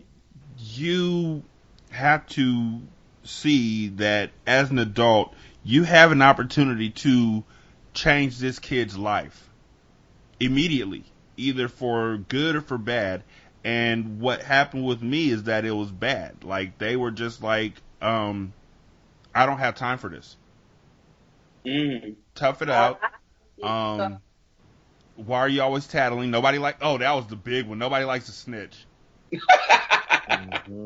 Nobody likes to snitch. When you're like, yo, this person just spit in my food, nobody likes to snitch. Nobody likes spit in their food either. Which one are we gonna do here? It always infuriates me. I think that's why I ride so hard for children and for the rights of children, because you live so long as a child not getting heard. Parents or adults just saying, yeah, that's nice, stop talking. Children are to be seen and not heard, and all these things that are openly made to silence kids who need you the most. Those are the kids who are getting preyed on by adults. Those are the kids who are being bullied. Those are the kids who are just feeling isolated and alone, and it's all because when they tried to come to you, somebody that they trust and somebody they love, somebody who they look at as a hero or as a friend or something like that, you literally told them that you don't have time for their shit. Mm-hmm. Right. So like, I'll gladly take the $750. I'd leave the school. I would. But when you tell the kids that if they leave, somebody else is just going to take their place, that's fucked up. You do not get the chance to make these kids feel bad about doing what's best for them. You don't get to do that. And this, like, I can almost close my eyes and understand this if this was something that was written in like 1968, where it was like, you got to go out and you got to fight until you win. I used to come home and tell my mom I was being bullied, and she'd tell me to go out to the park, and if you don't beat their ass, I'm gonna beat your ass, and all that kind of shit. This is 2018. How are you telling these kids that if they do something to protect themselves, somebody else is gonna take their place? All you're doing is telling those folks, you know what, Johnny, I'm a really shitty teacher. I couldn't protect you, and I can't protect them, and I'm scared of their parents, so I'm not gonna stop them. and that kid might shoot me, so I'm not even going to talk to him. That's where we are right now. And it's disappointing on so many different levels. I'm scared. And they not fucking paying me enough to deal with this bullshit. when they're telling teachers, look, if a shooter comes into this room, you need to do whatever you can to make sure that the rest of the kids can escape. And you're like, I just had a fight with that motherfucker over there last week. I quit. You want me to learn how to shoot a gun so I can protect these little motherfuckers? I quit. I don't even want to tell them. I don't even want to tell you when there's a bully around because I'm scared of what's going to happen. How do you expect me to act the right way when there's a gun involved? So teachers ain't looking out for kids. Teachers aren't getting paid enough. Teachers sometimes don't. Adults don't always like the kids they have to deal with. So I think that in this situation, if a kid says they're being bullied and you know that you're not going to take the proper steps necessary to help that kid feel safe and secure in that school, let them go. Don't guilt them. Don't scare them. Don't even talk to them. Just be like, all right, for sure. Let me help you find a different school that you could work with, not even a different class, a different track if you go to a year-round school, and we're going to send you on your way. That's the best thing I could do for you. The problem is with these private schools is that a lot of them are Christian schools, and the kids that are being bullied there's just as many kids who are LGBTQ who are being bullied as there are cis or heterosexual kids. And so around 70 private schools have signed up for the program, including Trinity Christian Academy, where the student handbook says students are required to refrain from any action including involving pornography or homosexuality. And I just want to say, you done lost me, because I need porn just to go to sleep. Same. Okay. Same. Baby, I would have just had to withdraw. I go through withdrawals. I wake up at 3 a.m. withdrawals, and then I have to go in there and take withdrawals off and then take care of myself so I can go to sleep. Facts. So, Harvest Academy, which is also part of this public school or private school voucher program, calls homosexuality an abomination in its parent-student handbook. You know what? My aunt and my new uncle got married a couple days ago, on Saturday, I think. Oh, that's beautiful. Last week, I think they got married, and the marriage, the wedding was running late because CP time. And so it said the wedding started at 3. It didn't start till 4. And the wedding planner came out to console the audience who was sitting out there waiting for this, because there was no fans in this church. It was a small church. They didn't have the little paper fans, the ones with the funeral home on the back. They didn't have nothing. So we were in there just hot and mad. And the wedding planner came out and was like telling folks that it was going to be a few more minutes. There were some pre-wedding jitters and all that kind of stuff, all that hoopty-doopty. And then she went off script and started talking about how she's so grateful that everybody was being patient and waiting and all that kind of stuff, because we're in the house of the Lord, and there's nothing more beautiful than a marriage between a man and a woman, because that's the way the marriage is supposed to be, and that's what the Lord ordained. Nigga, like, my aunt is a singer. My uncle is a drummer. Half the audience were gay men that the singer that was singing their procession was a gay man. They're all just looking at her like, how the fuck dare you? I'm like, how are you just going to stand up and think this is the perfect time for me to talk about how marriage is something between a man and a woman? Meanwhile, the singer sitting there next to his boyfriend, actually his husband, they got married like 3 weeks ago. That's shady. That's the problem. Just watching her, like, why, like, there's... Look, here's my idea. Here's my thought on the whole thing. Shit's antiquated. Bible's antiquated. We talked about this many times on this show. But there's shit in the Bible that is dumb as shit, old as shit, and archaic as shit. And y'all still pick and choose what you want to believe in and what you want to ride with. Ain't nothing in there about homosexuality, though. I mean, that's why don't nobody want to go to church. Like, okay, so I'm a trans woman. My mother is a disabled veteran, and she's a Christian woman. So I grew up in the church, and I went to church all the time because I was in the choir and I loved to sing. And a part of me really loved worship. That's what I love to do. I felt like if I had a voice and I had hands, that's what I would do. I would praise God. And so that was something that I enjoyed doing. But then when you go to church and they ask you to come to the altar and they say that you got a demon inside you and they're going to pray it out of you, I'm not coming to church no more. Mm-hmm. Yeah. No. I mean, the basic. Let's not even talk about the vast archaic bullshit that's in there. Just think about, why are y'all not doing the shit that Jesus did? Mm-hmm. Like, why are you? Jesus hung around with the sinners. Like, he didn't tell them, no, you can't. You are an abomination. He never said shit like that. He was like, come. Mm-hmm. You labor and you trying to change. Come to me. Let me help you change. Let me give you the way. Like, he wasn't doing this divisive shit. So he wasn't telling people you are not welcome. He wasn't kicking people out. Mm-hmm. Like, the girls that get pregnant, now you can't come to church. You disavow from the church. You teen mom, no. You just fast asking to get out of church. That's not something Jesus would do. No. That's just not what it is. So why are you not doing the basic of following how Jesus would respond to these things? Because it's hard. Because they full of shit. That's what it is. One of my favorite songs ever is sung by this group called Take Six. Take Six is a great a cappella group. I don't know if they're great anymore because niggas done left the group. And if you're an a cappella group and the whole thing's based on your voice, it's going to sound a little bit different. But one of the songs they sing is Come Unto Me.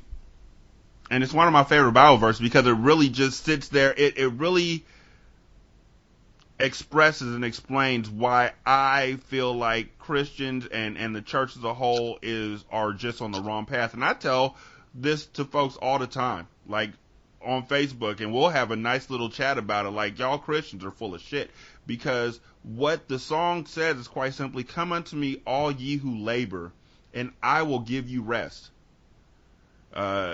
Take up my cross and follow me, because I am weak and lonely in heart, and you shall find rest into your soul. Look, when I hear the words, come unto me, all ye who labor, and I will give you rest, I think about everybody who's ever been persecuted for something that they cannot help or something they cannot change. I think about everybody who is out there getting just put down because because you don't have the right shoes, because your parents don't have money, because you don't hang out with the right group, because you like to read books, because of all these things. I think about the folks who are on the outside looking in all the time, and then I think about just people, LGBTQIA people, who are just like, yo, I want to be a part of the church, but when I go into the church, they look at me and immediately do a 4-hour sermon about people like me. How do you think I feel? And so my mindset is quite simply this. That place that everybody goes to on Sundays, it's not the church. It's a building. It's a place of worship. It's a place of worship. It is. You know what else is a place of worship? A strip club. So my mindset is, in the Bible, it states quite clearly that Jesus is the church. Jesus is the church, and so Jesus is inside of you, so therefore you are the church. That building is just a place where you go with other people to worship what you have learned or what you found out or what you went through or whatever it may be. I don't have to go to that building full of hateful people. I need to be out there on the streets like Jesus was, reaching people where they were, so then they want to come and see Jesus. They want to meet Jesus. I need to come to where they are, so then I can show his love. And I have lost so many Christian friends because of that opinion. And it's gonna happen, but there's so many different faiths. There's so many different faiths, and everybody prays to a deity. And so no one's going to have your same heart, just like we were all different in our spiritual phase, our journey in life. No one's going to be you. So it's just like I stated earlier, all you can do is try to, tell somebody how you feel, and this is how you identify, but you can't force your beliefs on anyone. But because I don't believe the way you believe, doesn't mean that we can't be together. Mm-hmm.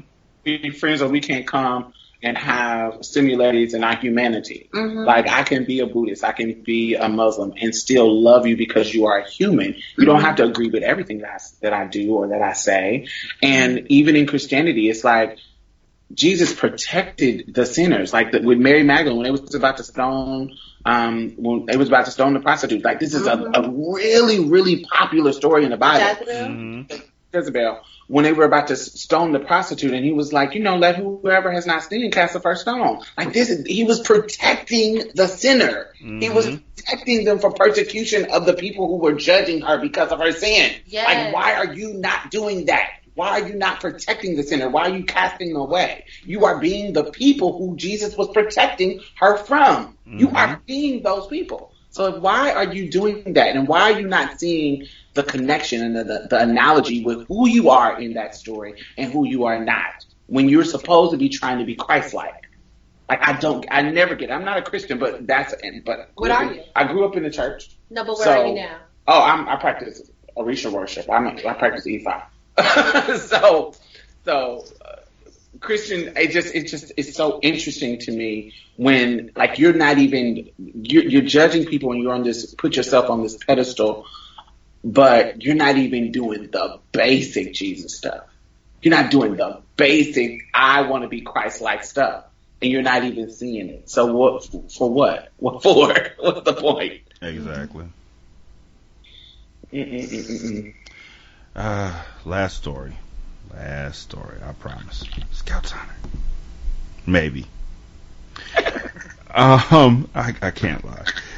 So, Uber has revolutionized the taxi industry, but its current features lack options for transgender drivers to identify themselves correctly, which gets some of them kicked off the app. What? Transgender drivers. It sounds like POF. POF is a dating app that does not allow trans people to be on it. So, say for instance, I'm a trans woman. If I identify as female, if I put that on my profile, people will flag your profile, and then you'll automatically delete it. Just because you were trying to be honest. So that's what it sounds like. Well, go ahead. Wait.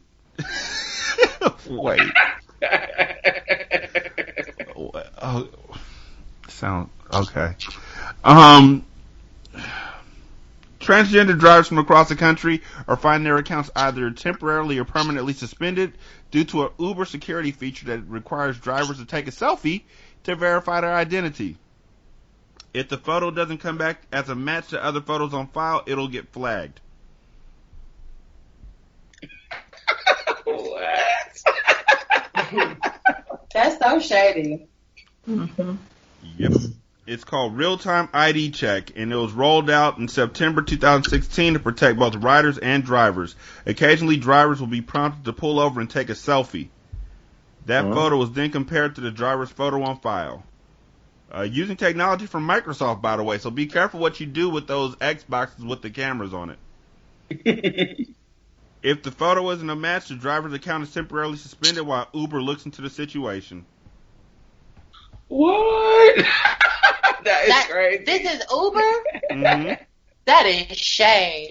What if on your, like, I can feel it affects people who are not even trans. I feel like, what if you're a really hard woman? Like, you a butch woman and one day, you're not as butch today. And so the picture don't match the masculine picture that you had at first. What if if you're a dude, a cisgender dude, and you let your hair grow out, and none of it makes sense to me. Nope. But it does bring to light, this is interesting, this story, it does bring to light some of the petty shit that trans folks have to go through on a day-to-day basis when it comes to how people expect us to present, how with our documentation, just all these hoops that we have to go through just to survive. They just trying to give people rides and make some money. All we try to do is make our coins. Make some money. Because I'm pretty sure the reason why they picked a company like Uber, because you don't have to worry about going to this interview and people discriminating against you because you're trans. You can just drive your car. Mm-hmm. So they probably picked this job thinking that they were swerving the discrimination. And here we go again. Like, your face doesn't match your ID. Still here. That's crazy to me. I door silence. You wonder. And these are the type of jobs that people get. Like, if you ever rode a Lyft or Uber, you get a lot of immigrants, right? You get a lot of black folks. You get a lot of Africans. You get a lot of just people who might find it a little, that's just trying to hustle to just make ends meet. Pulling themselves up by their bootstraps, trying to make money. And then here we go. You giving it all this difficulty. That's crazy to me. But then when we don't succeed, when we out here on the host roll, when we're out here hustling in a way that you don't want us to, then you take you to jail. Then you take me to jail. How am I gonna make my coin? How am I gonna eat? What am I gonna do? I'm gonna go to the homeless shelter. I tried to be an Uber driver, but then my ID didn't match my picture that day because I may not have been looking good that. I was trying to make my coin. So you didn't let me do that, so I had to go out here and sell some ass. And now you're trying to lock me up. So I can work for free. For the prison industrial complex. The whole cycle is fucking me up. What you need to do is go out and buy yourself a bottle of milk. Diversity. And start your own business. Start your own diversity. Be an entrepreneur. Yeah. Just like Tyrone. I ain't doing milk. I'm doing Kool-Aid. I'm black. I'm not doing no motherfucking milk. I'm doing Kool-Aid.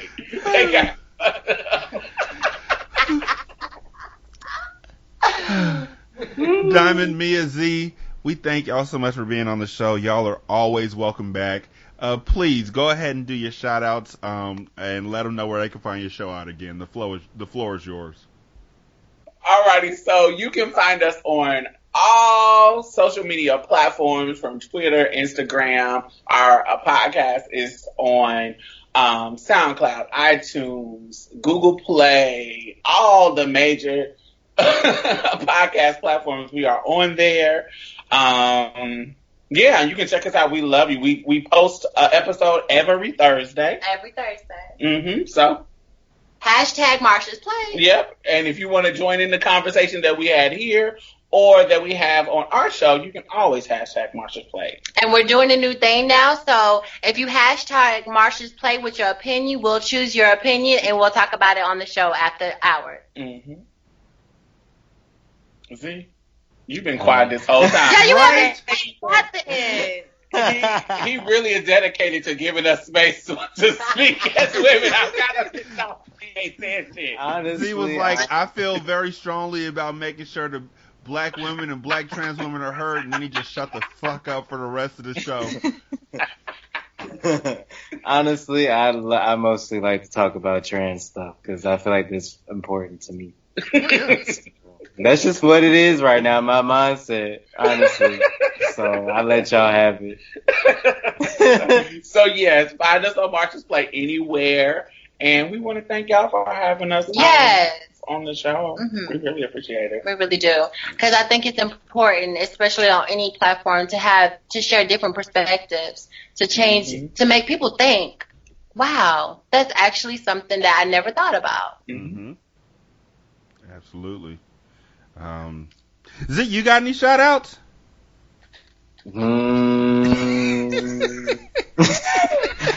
Shout out to the real. Shout out to the down, keeping it cool. You